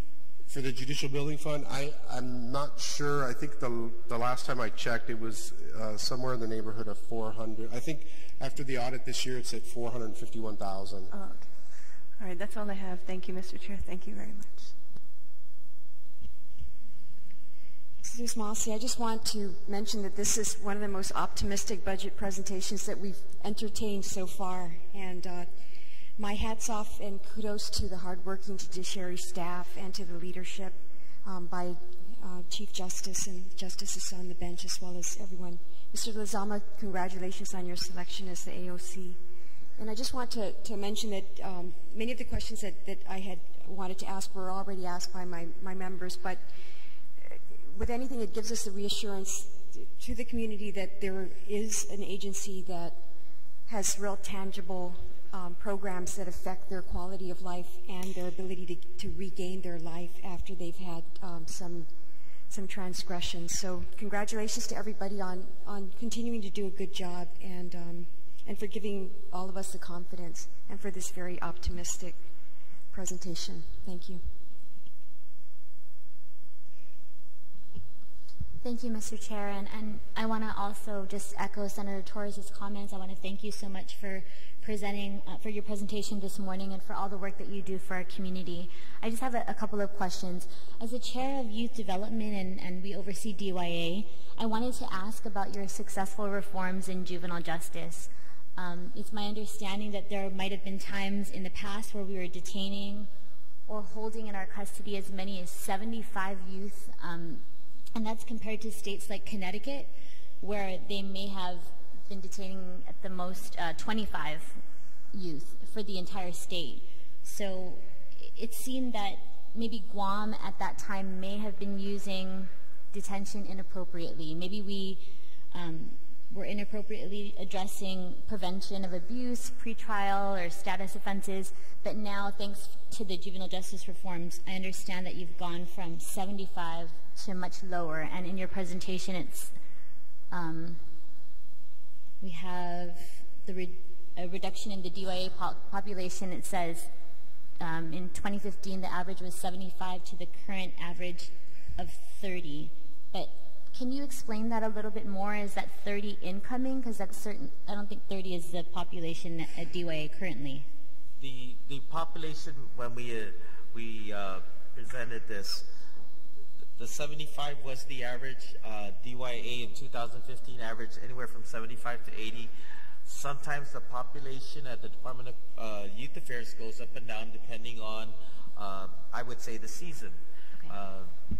When truancy cases are filed, you're going to see that towards December months and leaning into the spring. And then they're addressed at the court around that same time. And then sometimes those detentions, truancies are detained at DYA.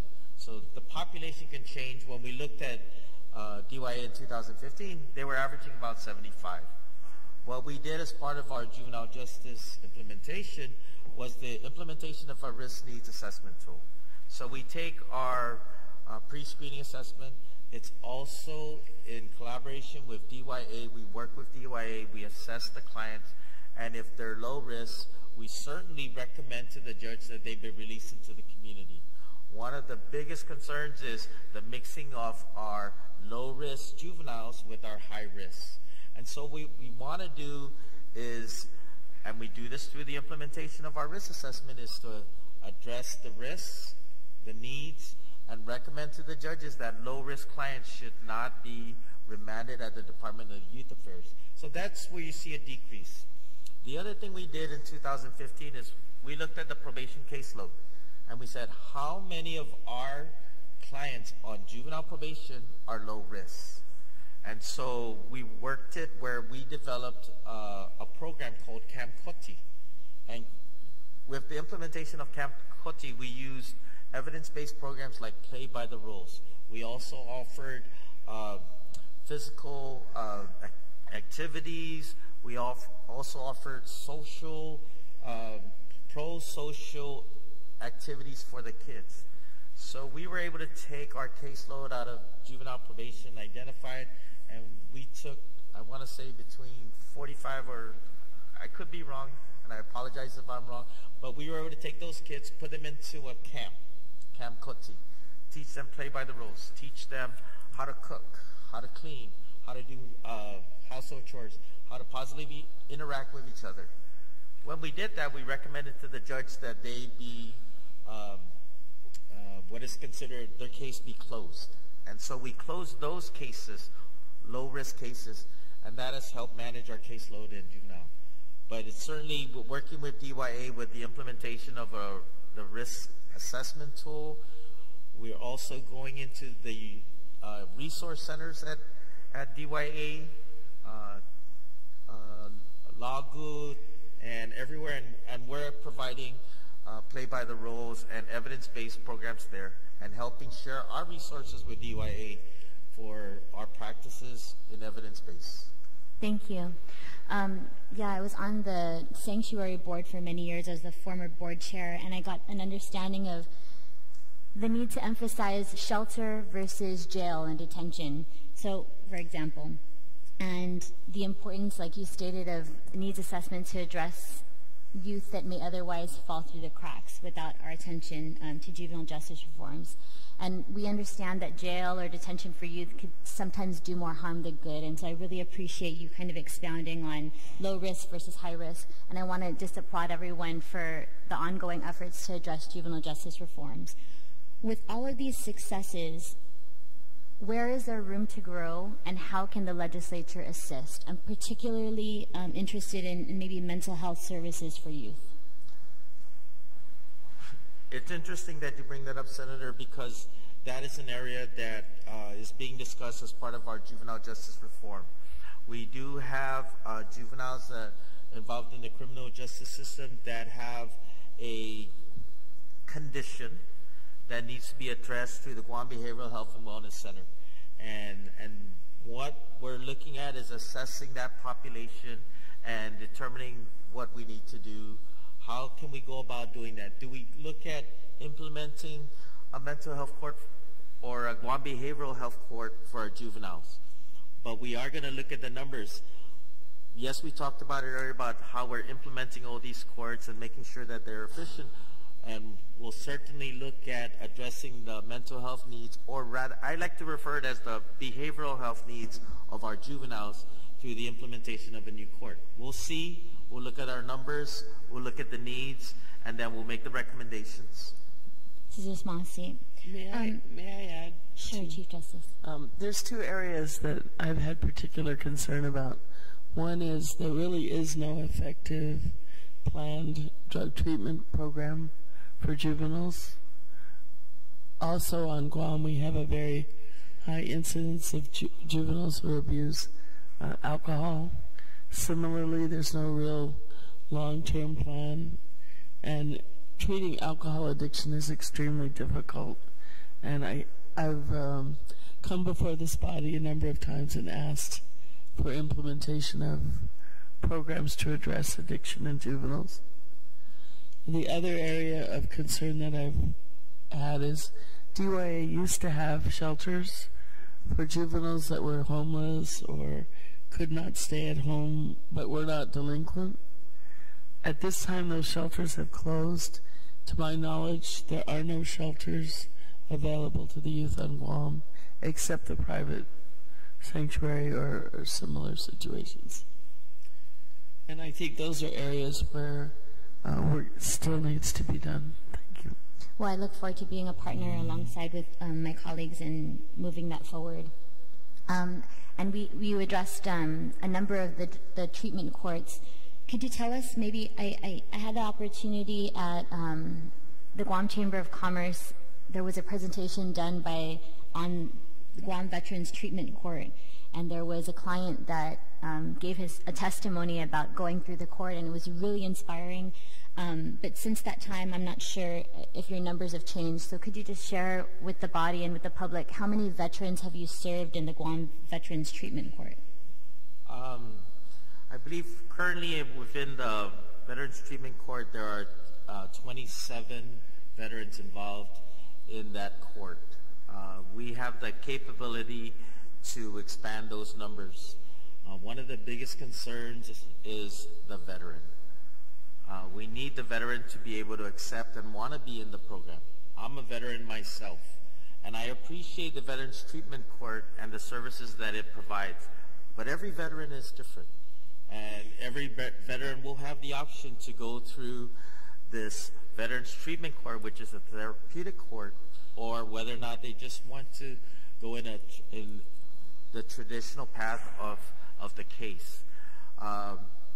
We do not want to force our veterans to go into a program that they're not willing to accept. I wouldn't be willing to accept a program if I was forced to, and I don't know if my success would be there if I'm forced to go into a program as a veteran. But I think we need to make that option available to them. And we find that when the veteran volunteers for Veterans Treatment Court and goes through the program, certainly there are successes, which promotes positive outcomes, and that helps the veteran. Thank you. It's my understanding that one of the barriers to, once they complete the program, is to finding gainful employment after.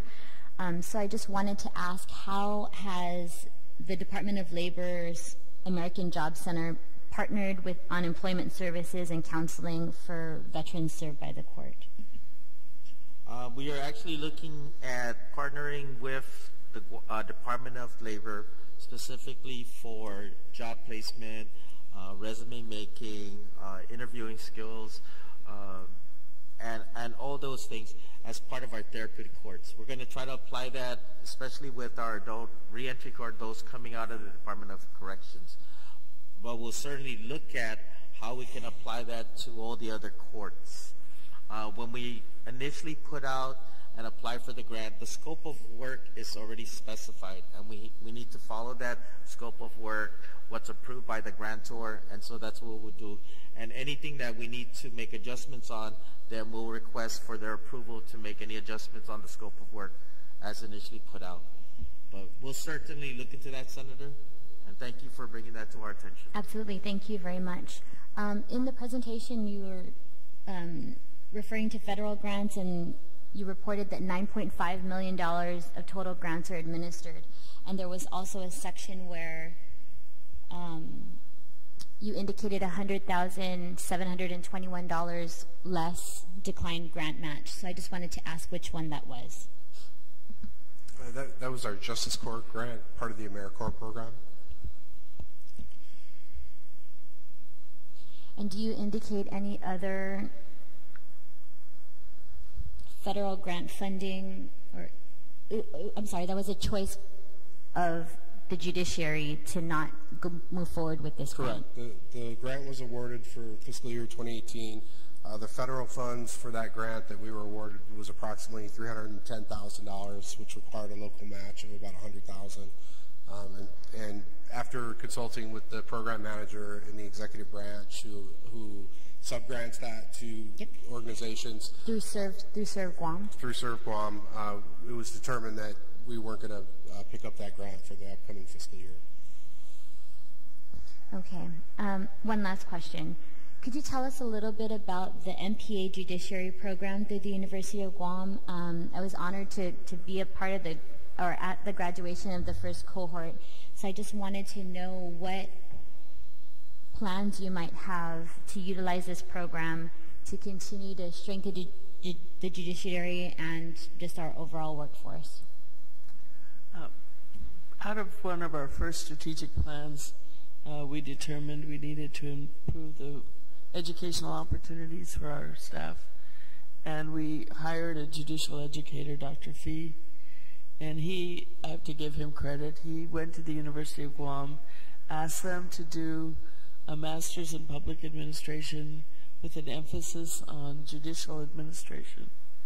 So 12 of our employees were admitted into a cohort and a pilot program.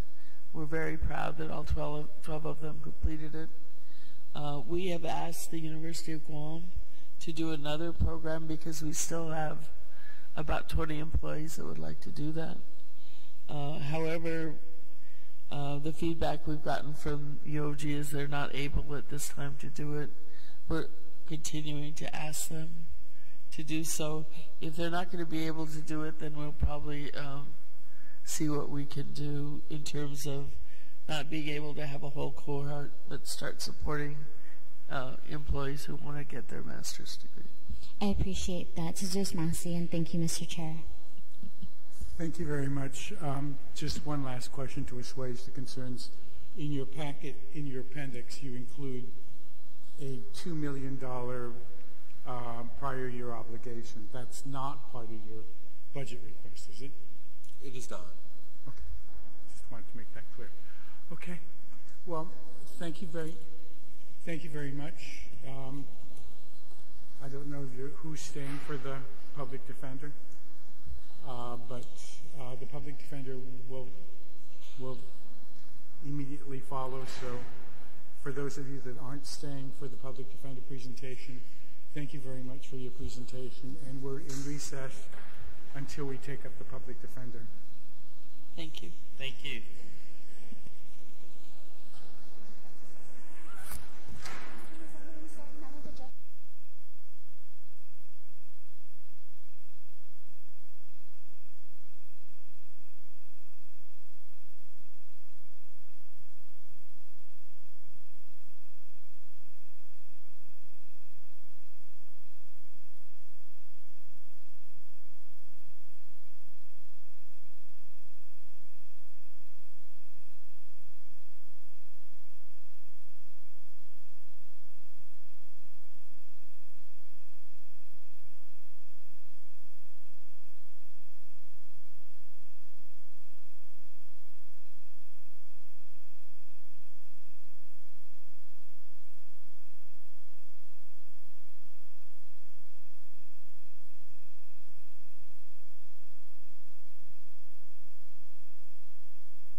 This budget hearing conducted by the Committee on Appropriation and Adjudication now reconvenes discussion on the fiscal year 2018 executive budget requests. This morning we are meeting with the Public Defender Service Corporation to discuss their budget proposal. I want to preface this budget hearing with the uncertainty the government of Guam faces with regards to potential negative impacts to the general fund revenue collections in economic activity as a result of numerous factors such as the H-2 visa denials, potential federal fund tax reforms, and cuts that may erode Guam's revenue-based cap, including the cap on Section 30 revenues to be collected. With these issues at the top of our mind, the Guam Legislature has the daunting task of ensuring that we provide funding for the public services the people of Guam want and need. For FY18, the executive budget request submitted by the governor through the Bureau of Budget Management and Research provides a $23,000 or 0.53 increase for the Public Defender Service Corporation from FY17 authorized levels of 4.3. The public defender comes before us today with an FY18 request of $5.1 million, which represents an $850,000 increase or a 19.59% increase from the FY17 authorized levels. Of this increase, $300,270 is to be used for the creation of a new civil division.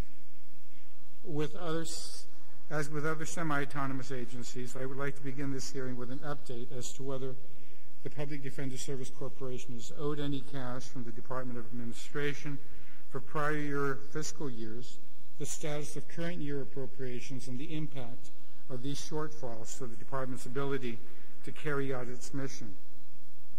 I'd like to take this opportunity to acknowledge the work the Public Defender Service Corporation does in providing legal representation to a vulnerable sector of our community. Inasmuch as you've all been sworn in, you may now proceed, and I imagine your chairperson will you open, Madam Chief Justice? Just briefly. Please. Thank you, Mr. Speaker. As you mentioned, I serve by law as chair of the Public Defender Service Corporation Board. The board oversees the operations of the public defender and the alternate public defender. The budget that we have before you today in terms of the civil division is, I think, a policy decision for this body to make, whether you want to resume the civil work of the public defender. There was some concern expressed about that at the board, but at this time, because of the uncertainty of funding for Guam Legal Services under the new administration in the federal government, I am here primarily to express my concern that if the government of Guam does have to make provision to provide legal services to indigent civil litigants for things like protective orders, guardianships for children, appearing in response to lawsuits, perhaps a collection case or something like that, that this is an area that I think the legislature has to look at. So we come forward today with that request because of our concern for indigent representation in the territory. Thank you. Thank you very much, Madam Chief Justice. And if you feel the need to excuse yourself, please, I completely understand. Okay. You suffered long enough. It's always a pleasure to be in the legislature. But anytime you feel like you want to go, please. But the board did review the budget, and I believe there's a resolution to that effect. Yes, I understand that. Thank you. Thank you very much. Turn on the mic.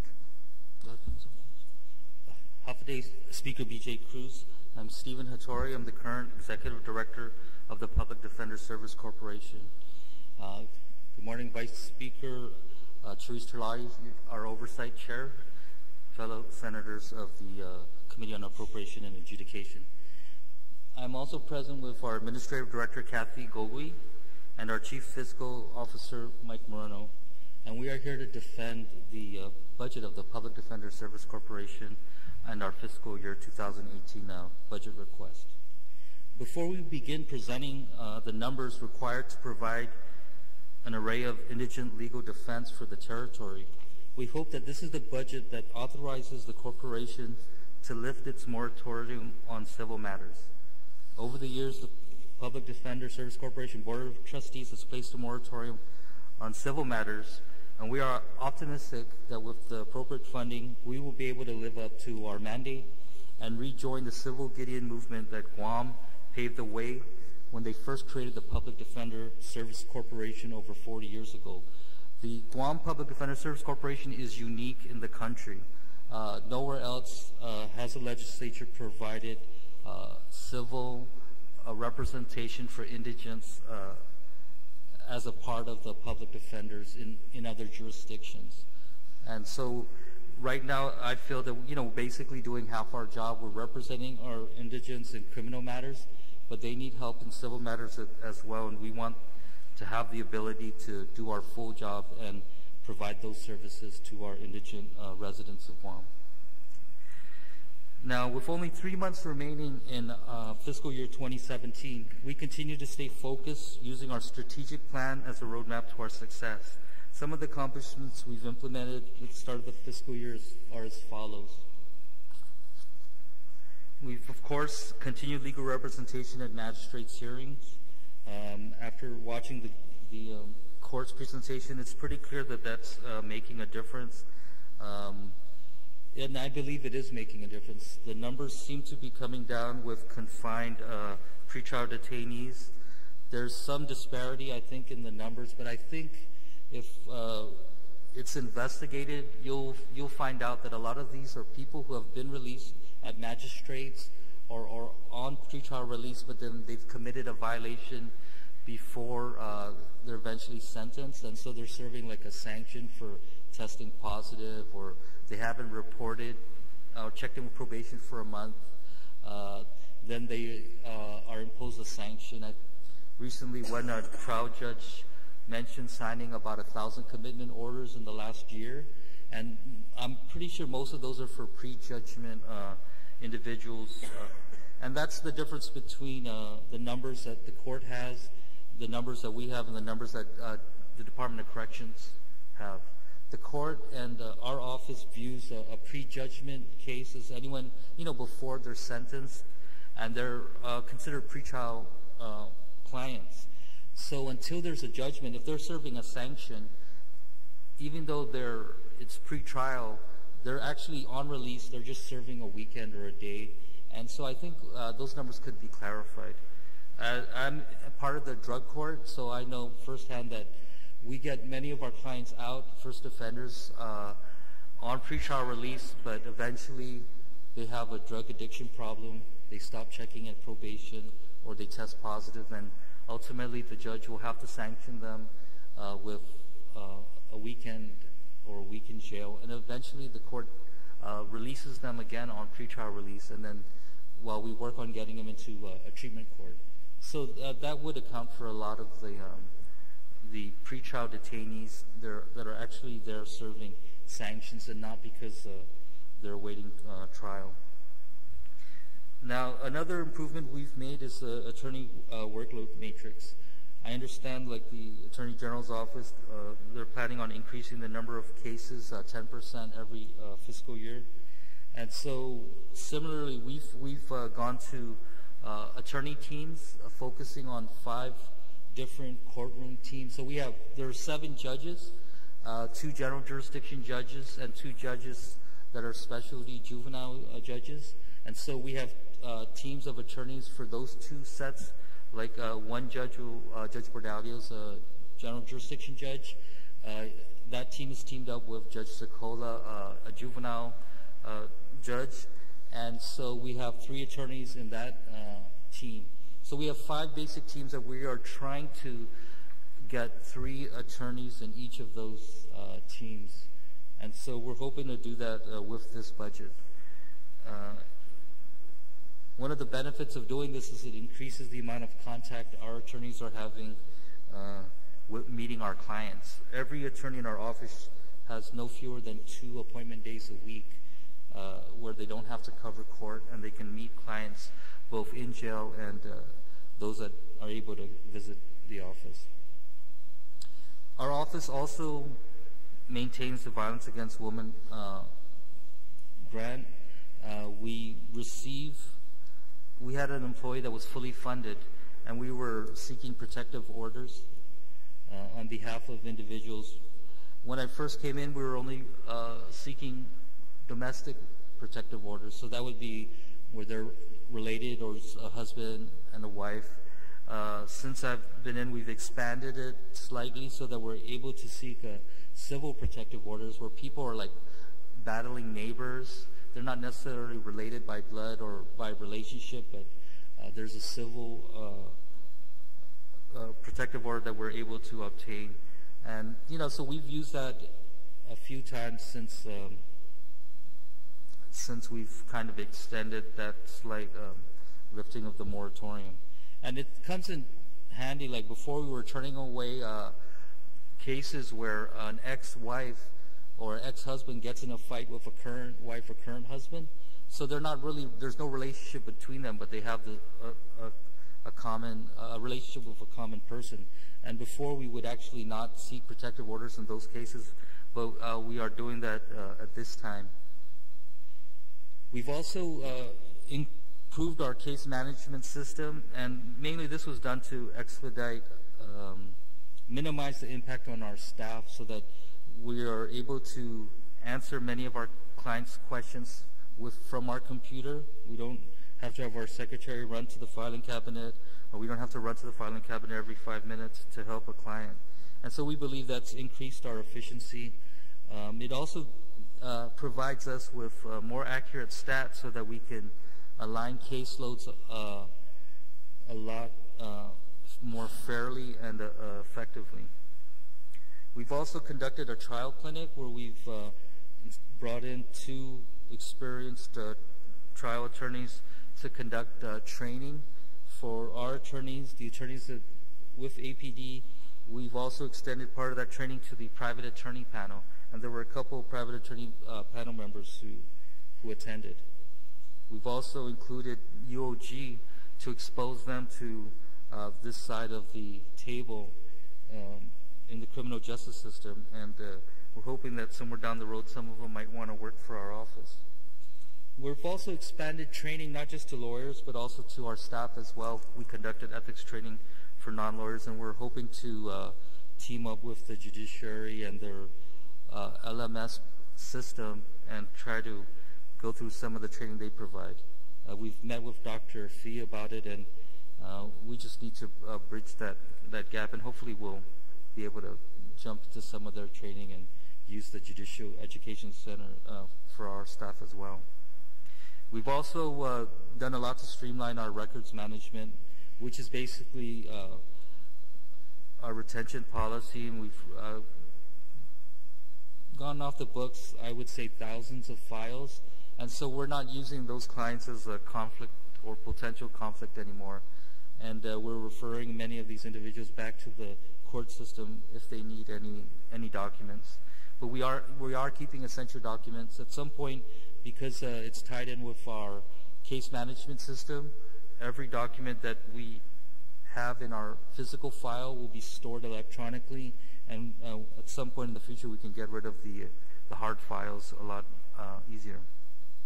One of the other things we've done is to create a paralegal division. As this body's aware, we've over the past 2 years we've lost probably like 5 or 6 senior attorneys, and these were attorneys making over $100,000 a year, and so we've used some of the financial savings by creating a paralegal division. We currently have 1 paralegal. The Attorney General's office, they have 7 paralegals, and a paralegal does legal research and assists the attorneys with everything from preparing a trial binder to jury instructions. And as the court pointed out, there has been an increase in jury trials over the years, and so this paralegal is essential. It minimizes attorney time so that they can spend more time with their clients and covering court. And so those are some of the advances that we've made in the last year.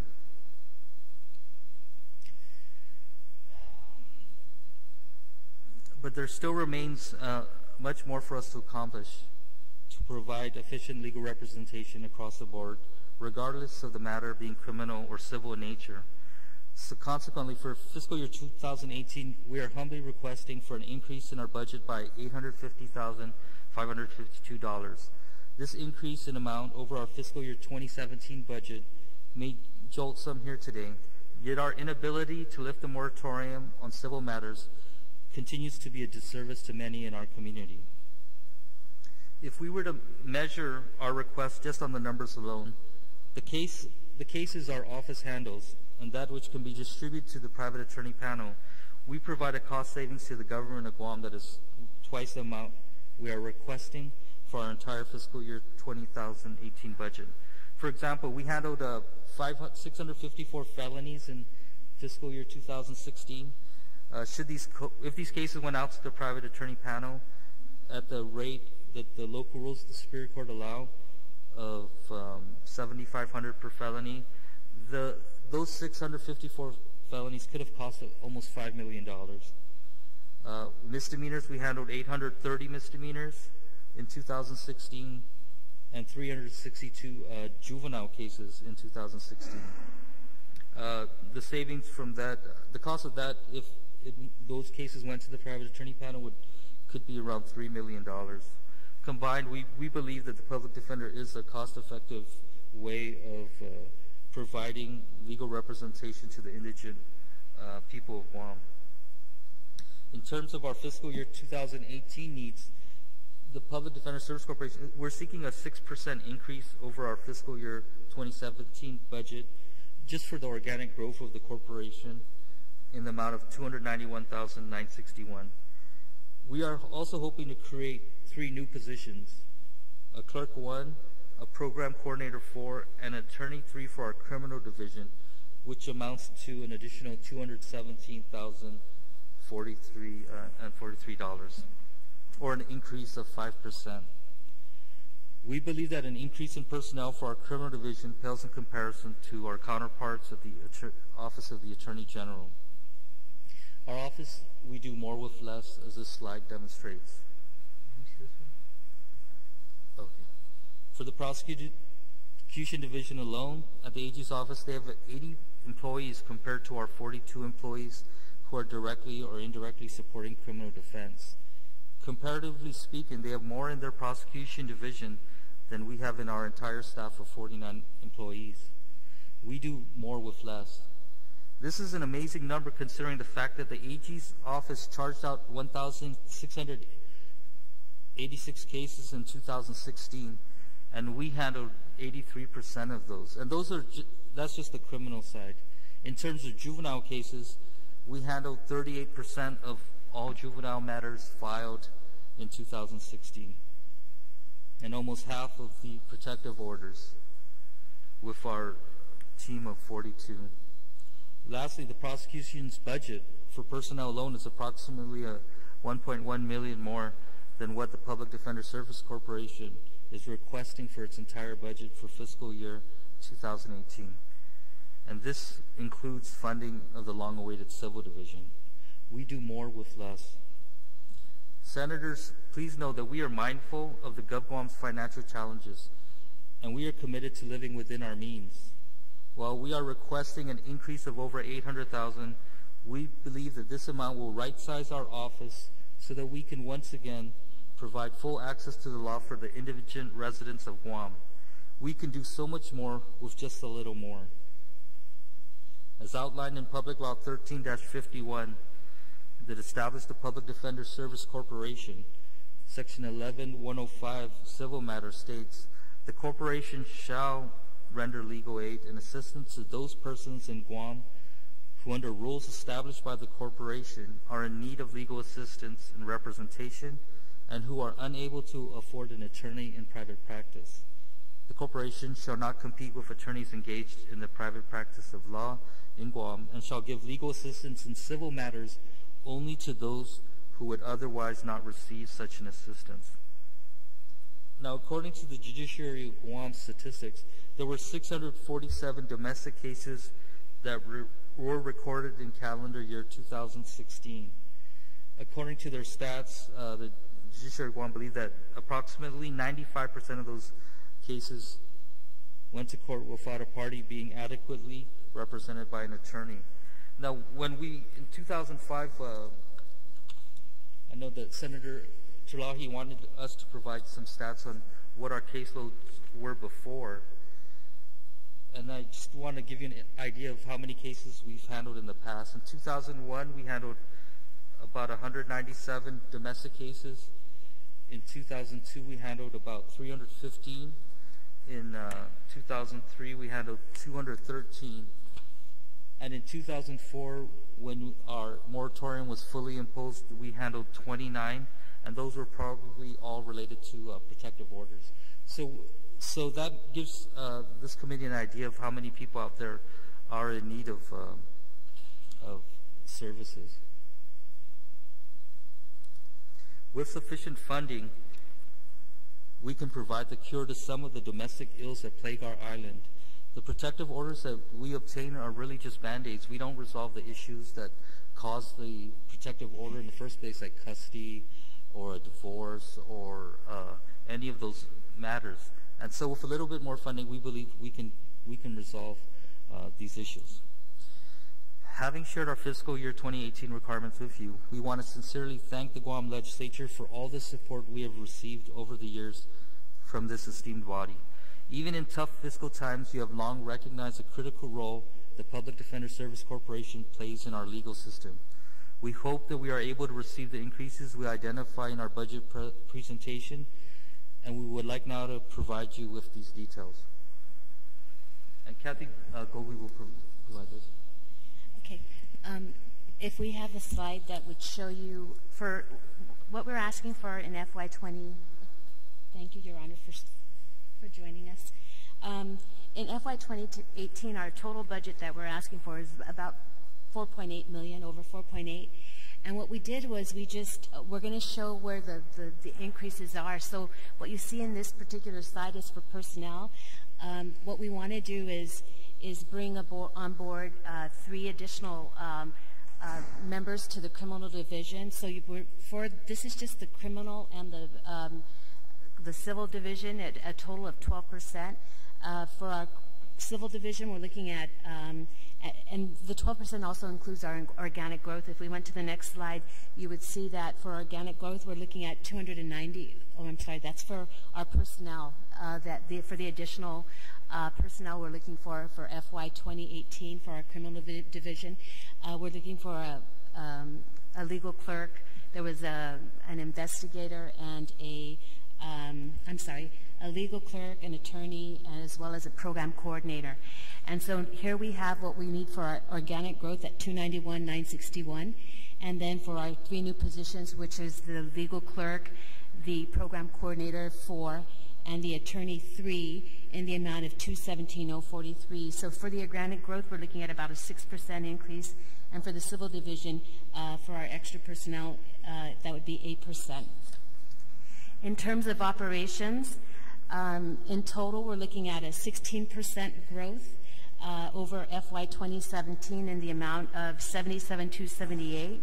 And some of the increases are pretty nominal. What we're going to do with the next slide is actually tell you the increases that are occurring in our operations. There's 13% for malpractice insurance, Westlaw, equipment maintenance, email hosting, service, abacus law, office site data backup, which is Carbonite that we use. And then you'll see in the next slide the supplies and materials of 41%. And this would include the additional bodies for our criminal division and the 4 additional bodies that we would like to have in our civil division to bring on more equipment, and naturally supplies would also increase with additional bodies. In operations, there's a 77% increase. Of that is the 24,000. It appears to be a lot, but 24,000 for the main domain server as well as our archive server that we would need to procure in FY 2018. So we would like to have that additional amount for those 2 servers. Our next slide is miscellaneous. You'll see that we're asking for a 67% increase, and a majority of that is $16,000. We've continued to do the training for our attorneys, where we bring in professionals to provide clinics on Guam.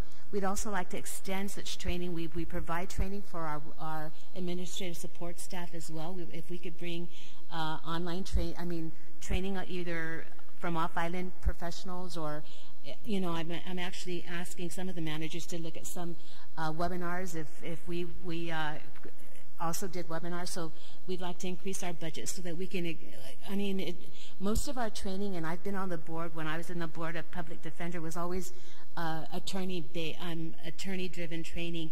And so I'd like to see that we also extend training out to our administrative support staff as well. So that's the increase of close to 67%. So if we were to increase our budget just for the criminal side, next slide, please. We're looking at, without the civil division, $550,000. And with the civil division, we're looking at a $300,000 increase. Next slide, please. And as I mentioned, it would be for an attorney 4. We would like that attorney to lead, helping us develop the civil division, an investigator 1, a paralegal 1, and a secretary 2 for the civil division. So we've already, when we renegotiated our rent with MD Pangalingan, we had actually gotten our rent reduced, and they gave us extra space. So we have the space for the civil division already carved out. We have offices already designated, a reception area, which would be separate, a separate entrance to the building we currently have. So we took their generator room and made that into the civil division. And so we've got office space. Everything's partitioned out. So if we could actually get bodies in there, that would be awesome. So we're looking at a $300,000 budget for the civil division. I think that's all we have in terms of our increase. Next slide, please. And now we're open for any questions that you folks may have regarding the details of our budget, or any questions that you have regarding our operations at the Public Defender. Thank you. Just a word for the future. As small as your budget is, you might not want to use percentages. Thank you. I know we were going to calculate. I think we're like 0.05% of the overall GovGuam budget. So yes, maybe that one. No, that one might be good. But when you're asking for 20,000, you say 67%. Yeah. We don't hear the 20,000. We just hear the 67% increase, and it jars everything to say that. Just to say a $20,000 increase is a lot more palatable than the 67% increase. Thank you. And I noticed, I know you guys came in last week. I noticed from the budget, when the audit was released, that you guys got $752,000 from the Department of Administration after the fiscal year ended. FY16 money that was received in early 17. That's correct. That is correct, Speaker. Did that make it 100% of your appropriation with that, or were you still short in 16? No, these were recorded originally as accounts receivable from DOA at the end of the fiscal year 15 and 16. And when we received them in the subsequent years, that completed the allotments. So for 16, did you receive everything that this legislature appropriated? For 16, yes, we have received everything now. I noticed that for 17 that how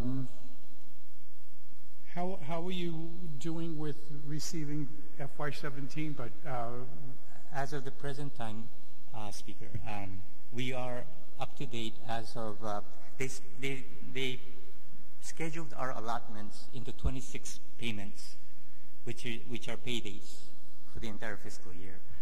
We are now we have just received June first half of June allotment. So I believe we are on time. How much is the allotment? It's approximately about 187,000 per. If you multiply that times 26, does that come out to the full appropriation? It should come out because that's the calculation that the Department of Administration had given us. Not necessarily.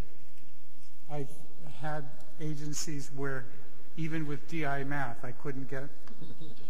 Multiply that 187 times 26, it comes out to 4.8 million. Okay, great. So you should be whole at the end of the fiscal year if they keep up with their allotment requests. Yes. You weren't at the meeting that I had with them. No, sir. I was in the clinic. Yes. But there was something that concerned me. The audit also said that there was a $1.1 million surplus in the Public Defender Service Corporation, which increased the surplus for the government-wide audit.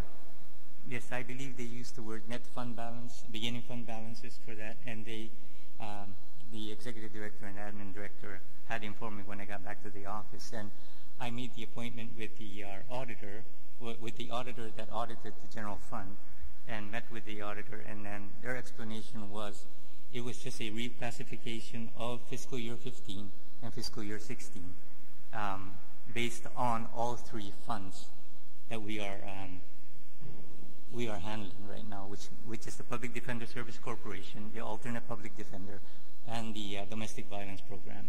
They combine all, and then in order for them to reconcile the general fund as a whole, they suggested, or they told us to reclassify what we had booked as deferred revenue and accounts receivable for those fiscal years to other income, so they can close the books.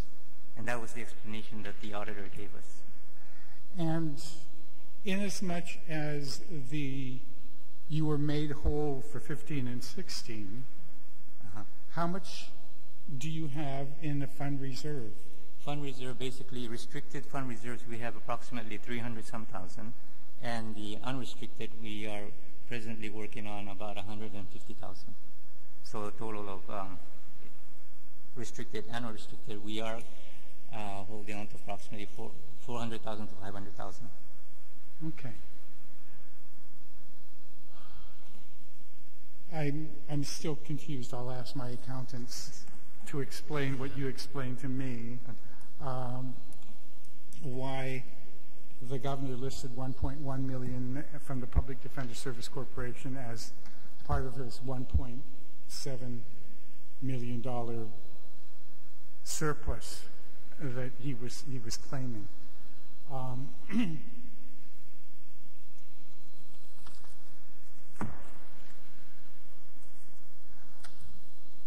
I would like to figure out a way to provide that civil division with the presentation that the Chief Justice gave, but you don't have enough in your account with the unrestricted reserve of about 150. We could fund part of it from that. What is the restricted amount? What's that for? Why is that restricted? 300. We have always reserved an amount to account for accrued annual leave and sick leave, just in case the attorneys or the staff would be either retire or be terminated. That's the reserve we use. Oh, okay. So like the judiciary, part of that is to pay for annual leave and sick leave when people retire. Right.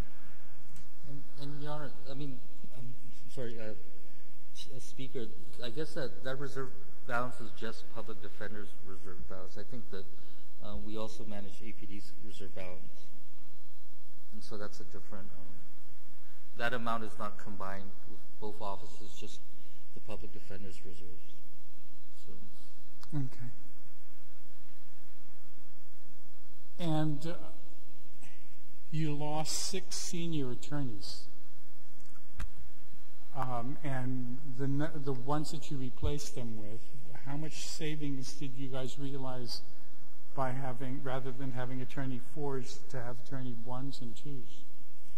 Was that much of an annual savings? Basically, that's what happened, and we used some of those savings to. You might need to move the mic closer to you. Sorry.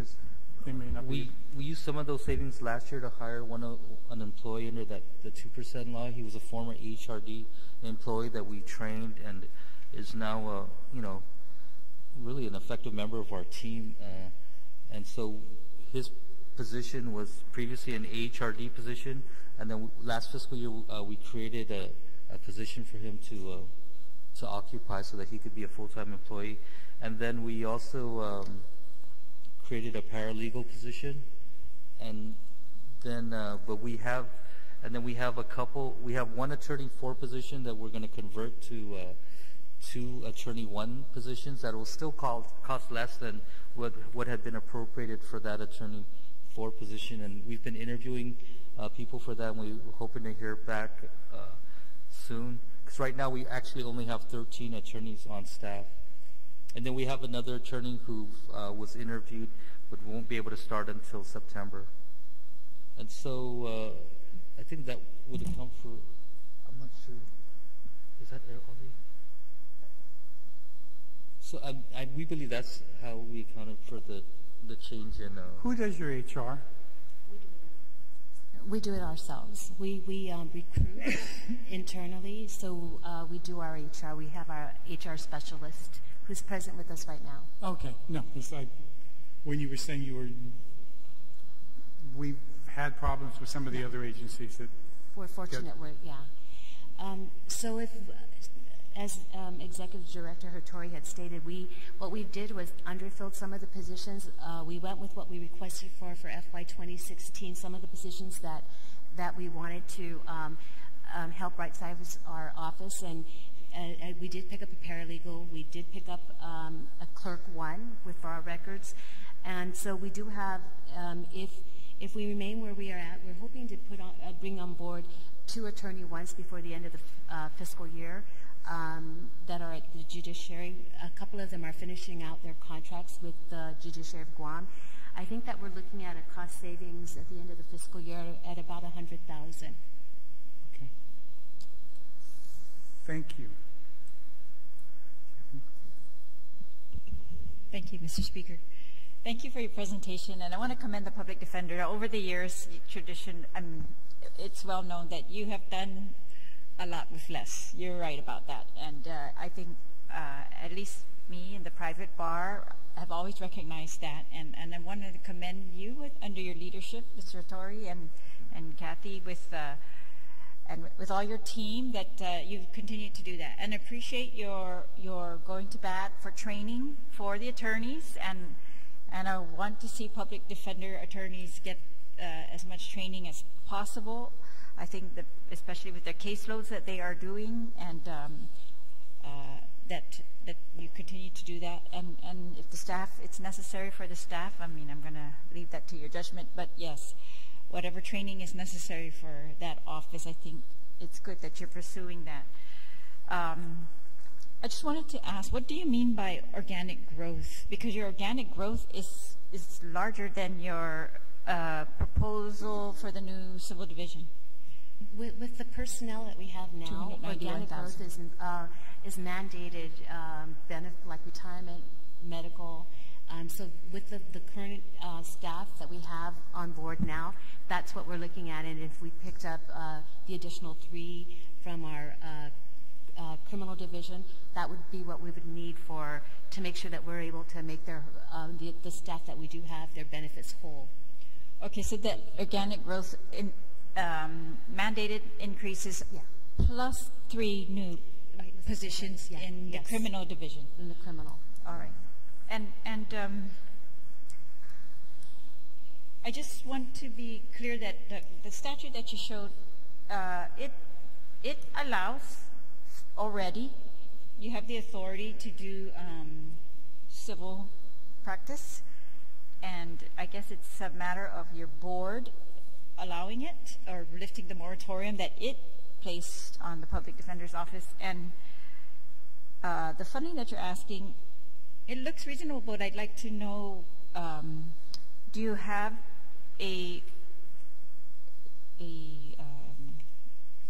I don't know, because in my mind, if I'm opening it up, I would really like to see some very strict priorities, I guess, because otherwise it's so general, and I can't see how that will be manageable, or even how one of the mandates is not to compete with the private bar. So yeah, how would you prioritize the civil division? Well, I think the first thing that we want to do is we want to provide we want to get like divorces or resolve custody issues in our protective orders.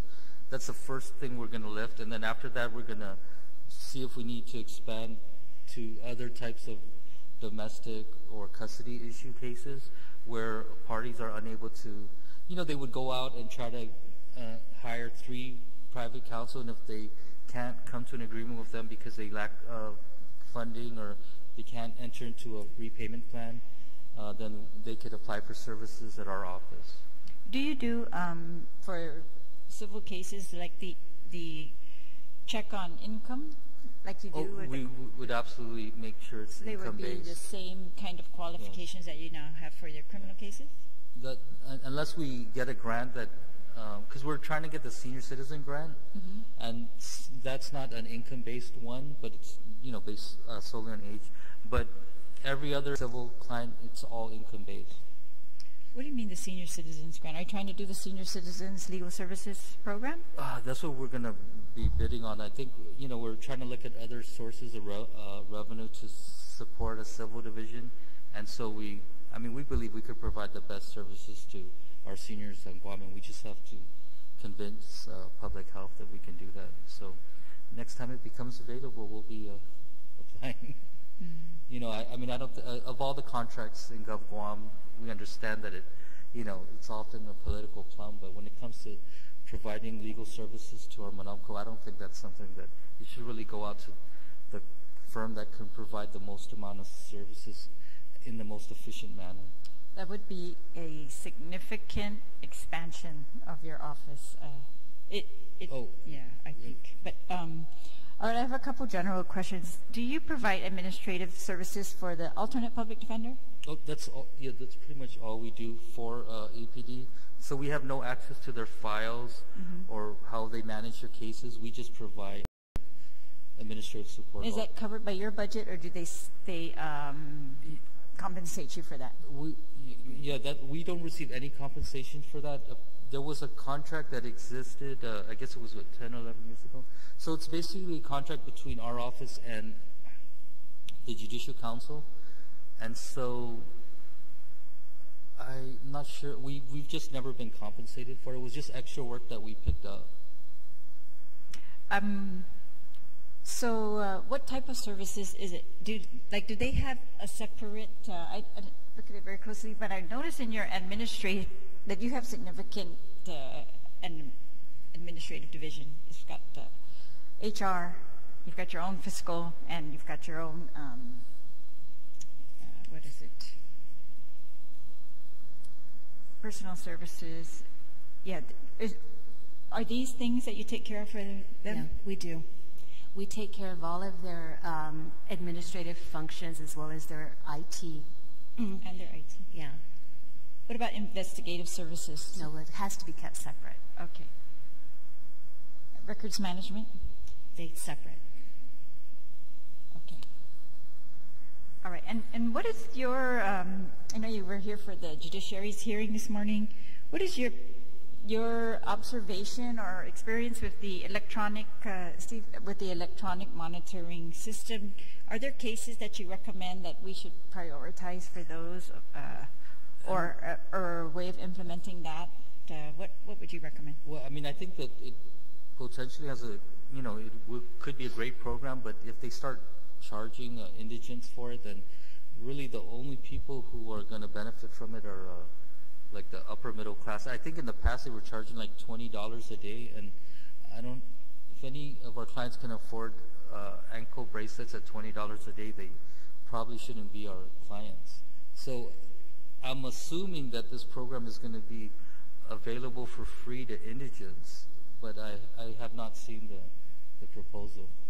Are there certain types of, I guess, crimes that you think we should allow it for or not allow it for?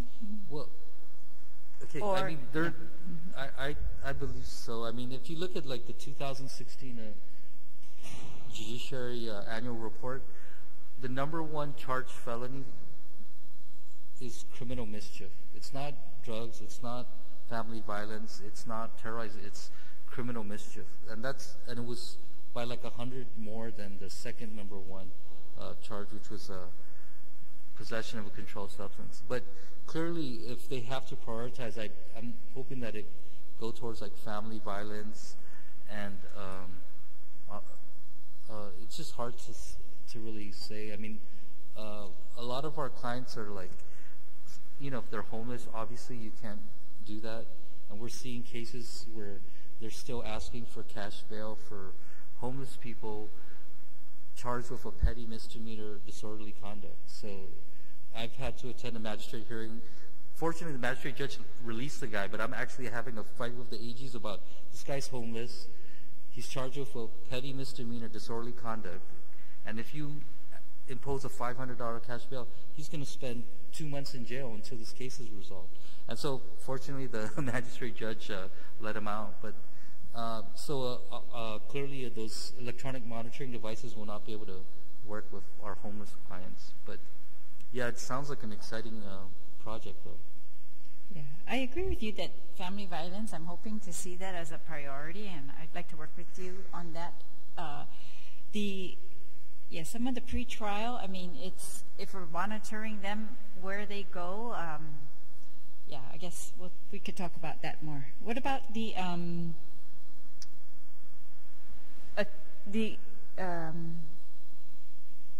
okay, and in general, I think in general, the civil division, there was some board minutes in October 2016 where the topic of, lifting the moratorium came up from the Public Defenders Board meeting, and they talked about doing that because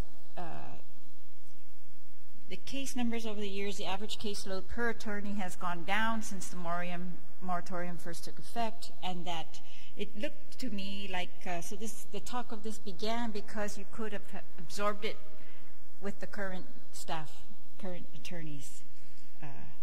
Is that possible?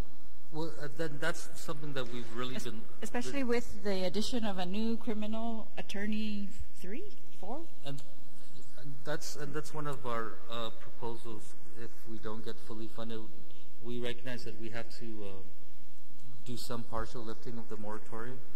And I mean, our numbers really have gone down. If you look at the number of cases charged by the Attorney General over the last few years. However, they do have 25 attorneys, and if they were to ramp up their charging to the same amount of cases they had when we first imposed moratorium, we could be back in that same position. So you're saying they're charging less?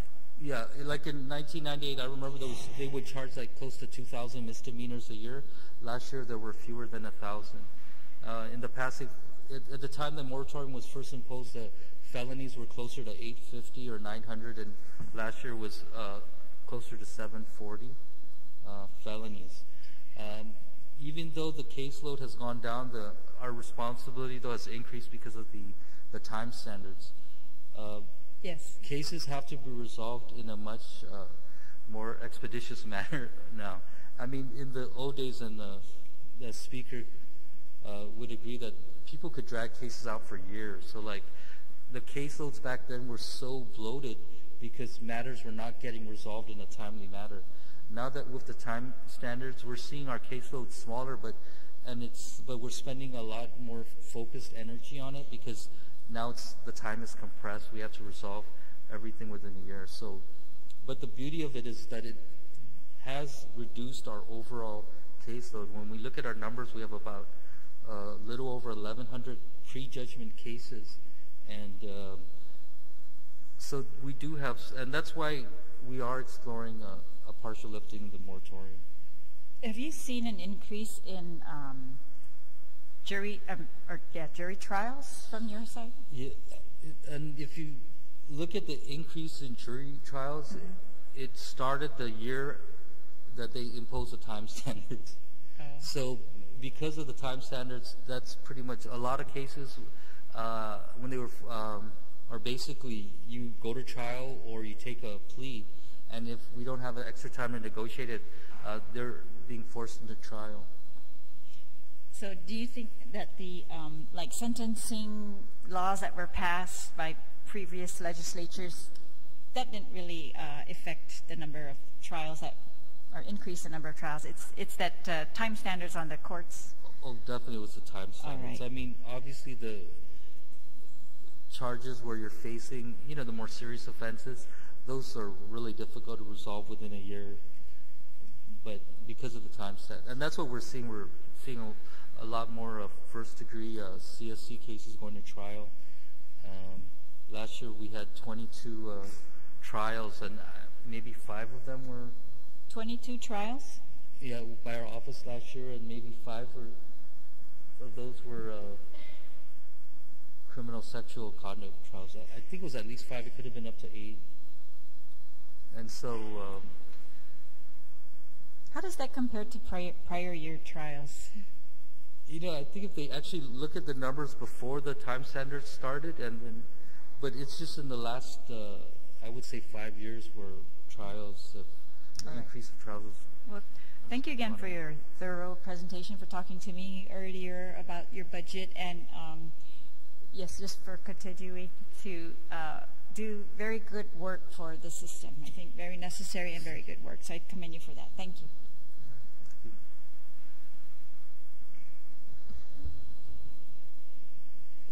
Thank you, Mr. Chair. Do you have one more question? Can I just ask one question? Have you considered using the standard that the Guam Legal Services uses for domestic cases? I think they only take those domestic cases where domestic violence is an issue. Well, right now we get protective orders, and but we're not resolving the domestic issues, and so that's the very first thing we're going to do is get the divorce if that's necessary, resolve the custody issues if that's necessary, and just complete the matter rather than just get the protective order and then push them out the door and say, you guys fix the underlying issues. And so that's the first thing we're going to do. Yeah. Thank you, Mr. Chair. And I guess just to piggyback off of the Vice Speaker's question, we know that the Public Defender manages the domestic violence program. So could you tell us a little bit more about the services that you provide currently and what services are being provided for fiscal year 18 with this request? Okay, so currently we obtain protective orders in 2 types of cases. One where the parties are related by marriage or affinity, like siblings, and those are domestic type cases. But we also expanded it to include civil restraining orders. So if a neighbor has a conflict with another neighbor, they could come seek our services. Or if like the worst scenario is when the ex-husband wants to beat up the current husband, and so we can get those kind of restraining orders as well under our civil restraining order program. Because all we do is obtain a protective order, it's not income-based, so someone needs a restraining order immediately and they don't have time to go find an attorney to pay, we can get the restraining order immediately, and then it'll give them time to go out and hire an attorney that they can, if they can afford one. And so our lifting the moratorium would only help those who will get the protective order for everybody, whether you're rich or poor. But if you cannot afford an attorney to get you the custody order you need or to get you the divorce you need to bring peace into your side of the world, our office would be able to do that. Thank you very much. I had some questions about I guess training, and how many persons are held pre-trial in total? Do you have numbers on that? It's kind of hard to say. I know our front office clerk actually tracks those. Can I provide those?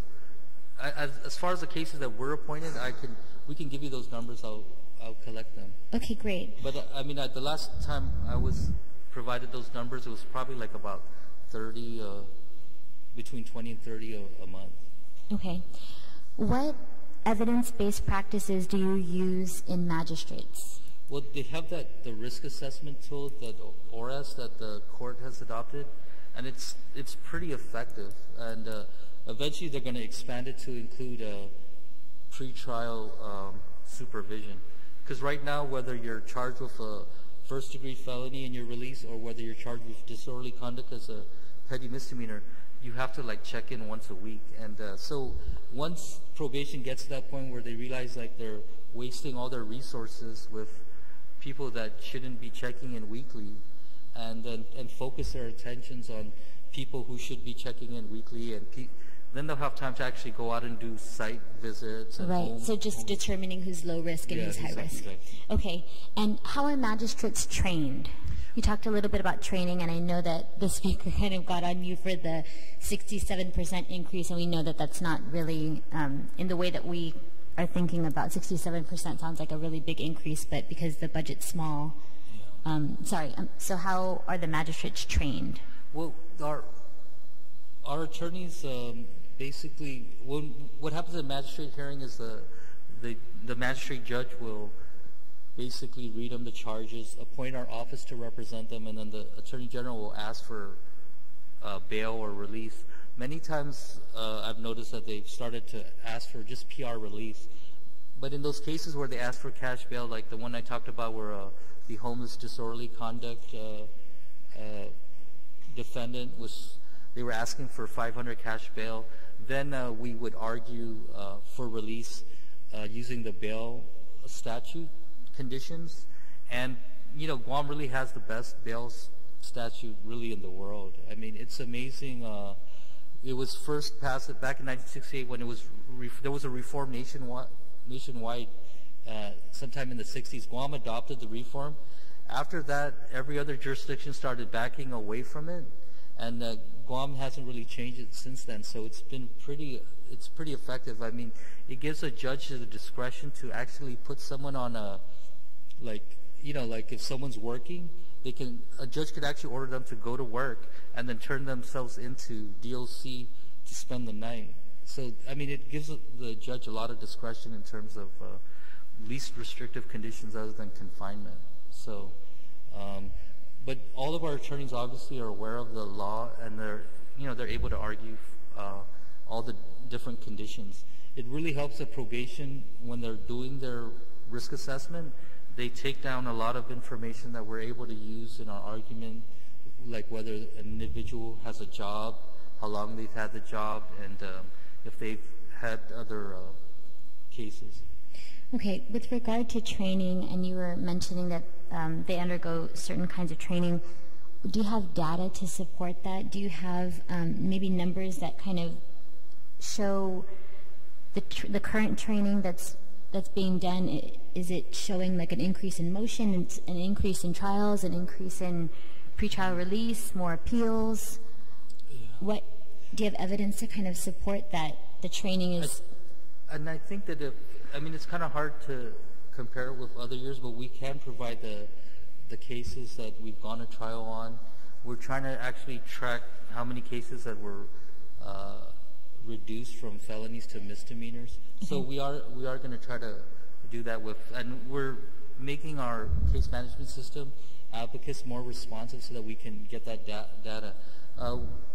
For example, like the data we provided about the 22 trials, we actually had to get help from the court.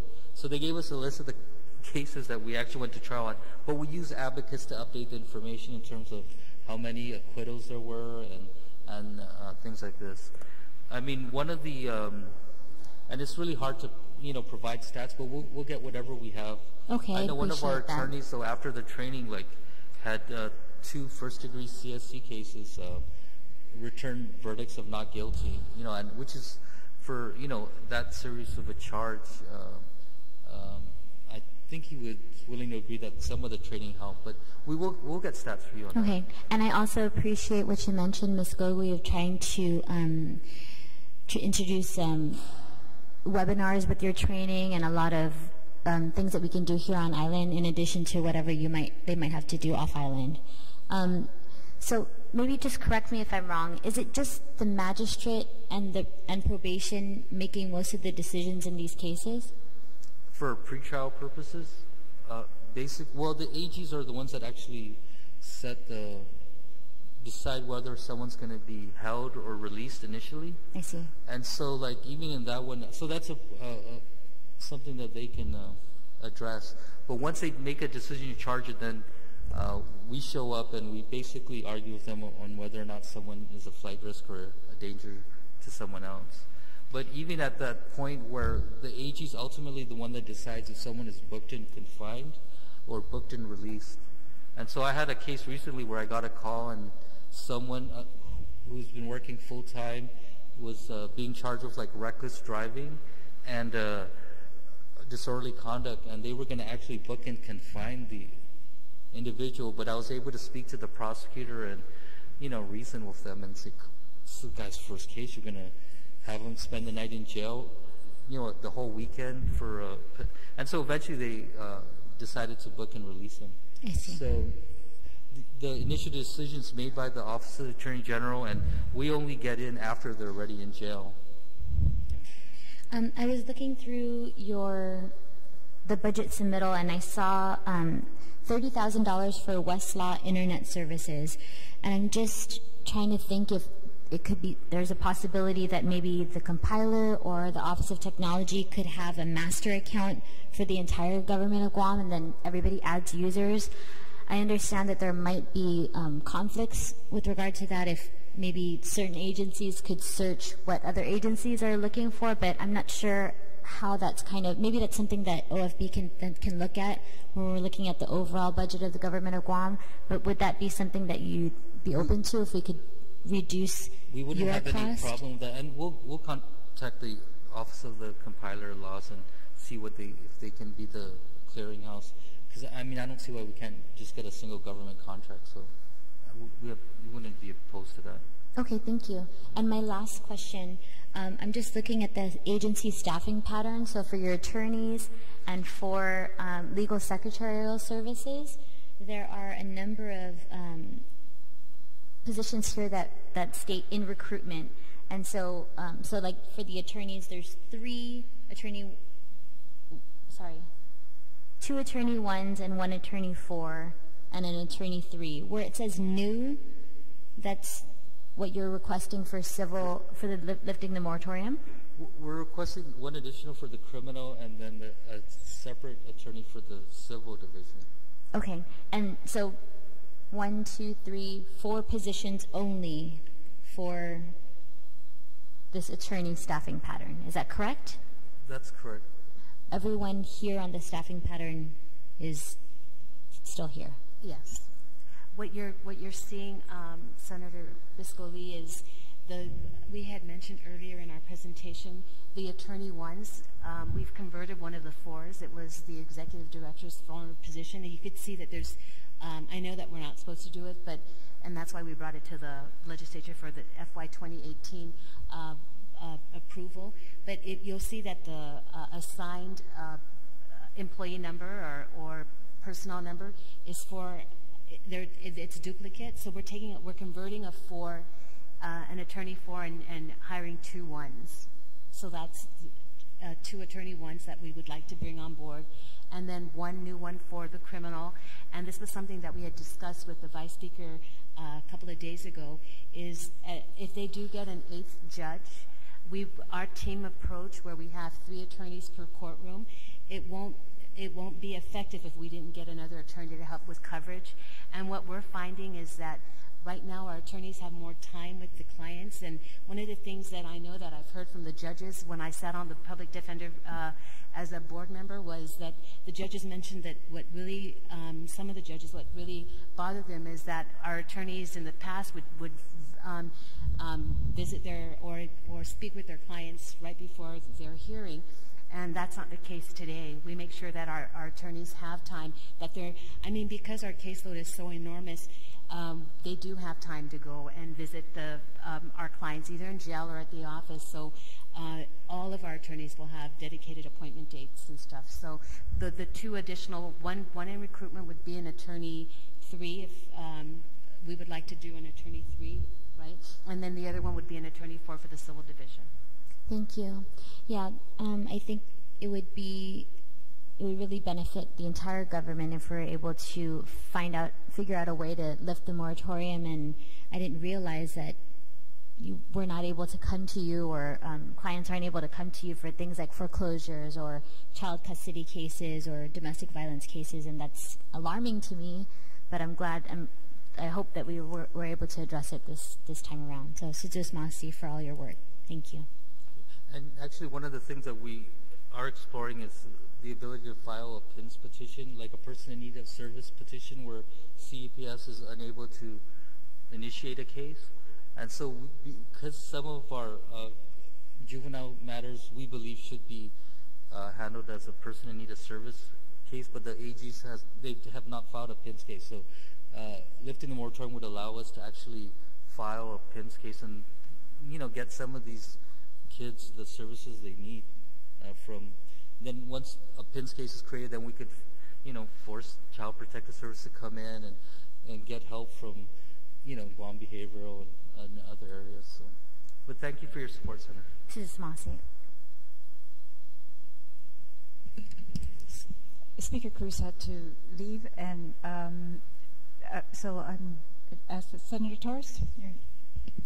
Just briefly, the Chief Justice mentioned in her opening statement that there's some anticipation of federal cuts to the public defender service. And I was wondering, at this time, is it prudent do you have any, if you were to anticipate cuts, what would that impact be to the local agency? I mean, we understand that this fiscal year you had 50% cut already from the programs administered out of the governor's office. But is that scenario, is that a very likely scenario for Guam? Would the impact be grave if in fact the federal programs were cut significantly? I guess I'm just trying to understand what it means for us. Well, fortunately, for our office, we only have one employee who's funded with federal grants.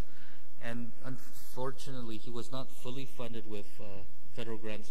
They cut our grant in half last year. So during the course of this fiscal year, so we had to use some reserve funds to pay the difference. Oh, so we won't be so adversely affected. Okay, that's good to know. It'll probably apply more to Guam Legal Services, so they'll be unable to provide some of the services that they currently provide, and then so it'll increase the demand. Okay, I understand. It would affect us if there were cuts with Guam Legal Services.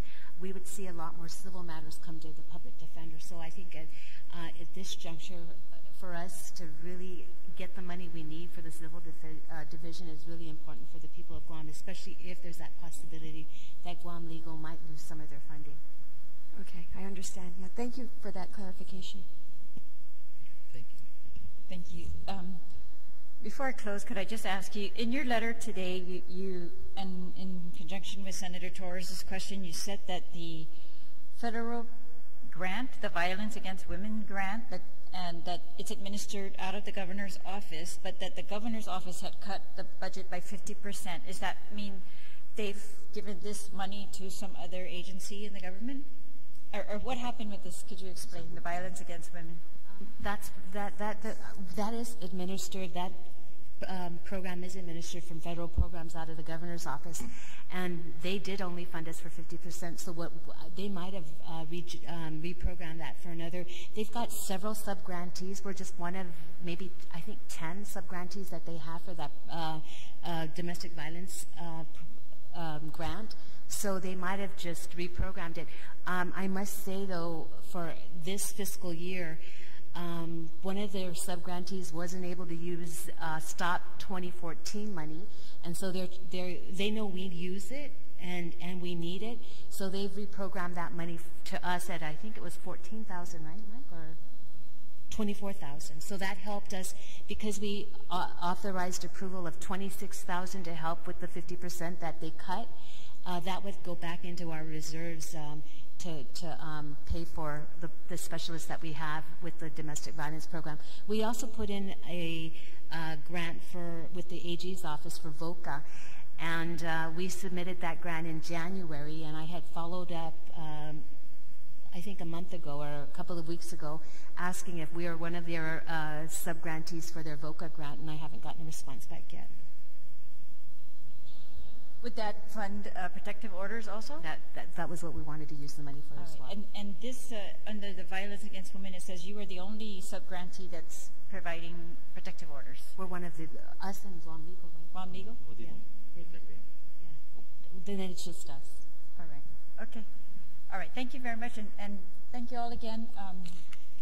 This budget hearing is now recessed until 2 p.m. on Wednesday, July 5th, when the Committee on Appropriations will meet with the Office of Public Accountability.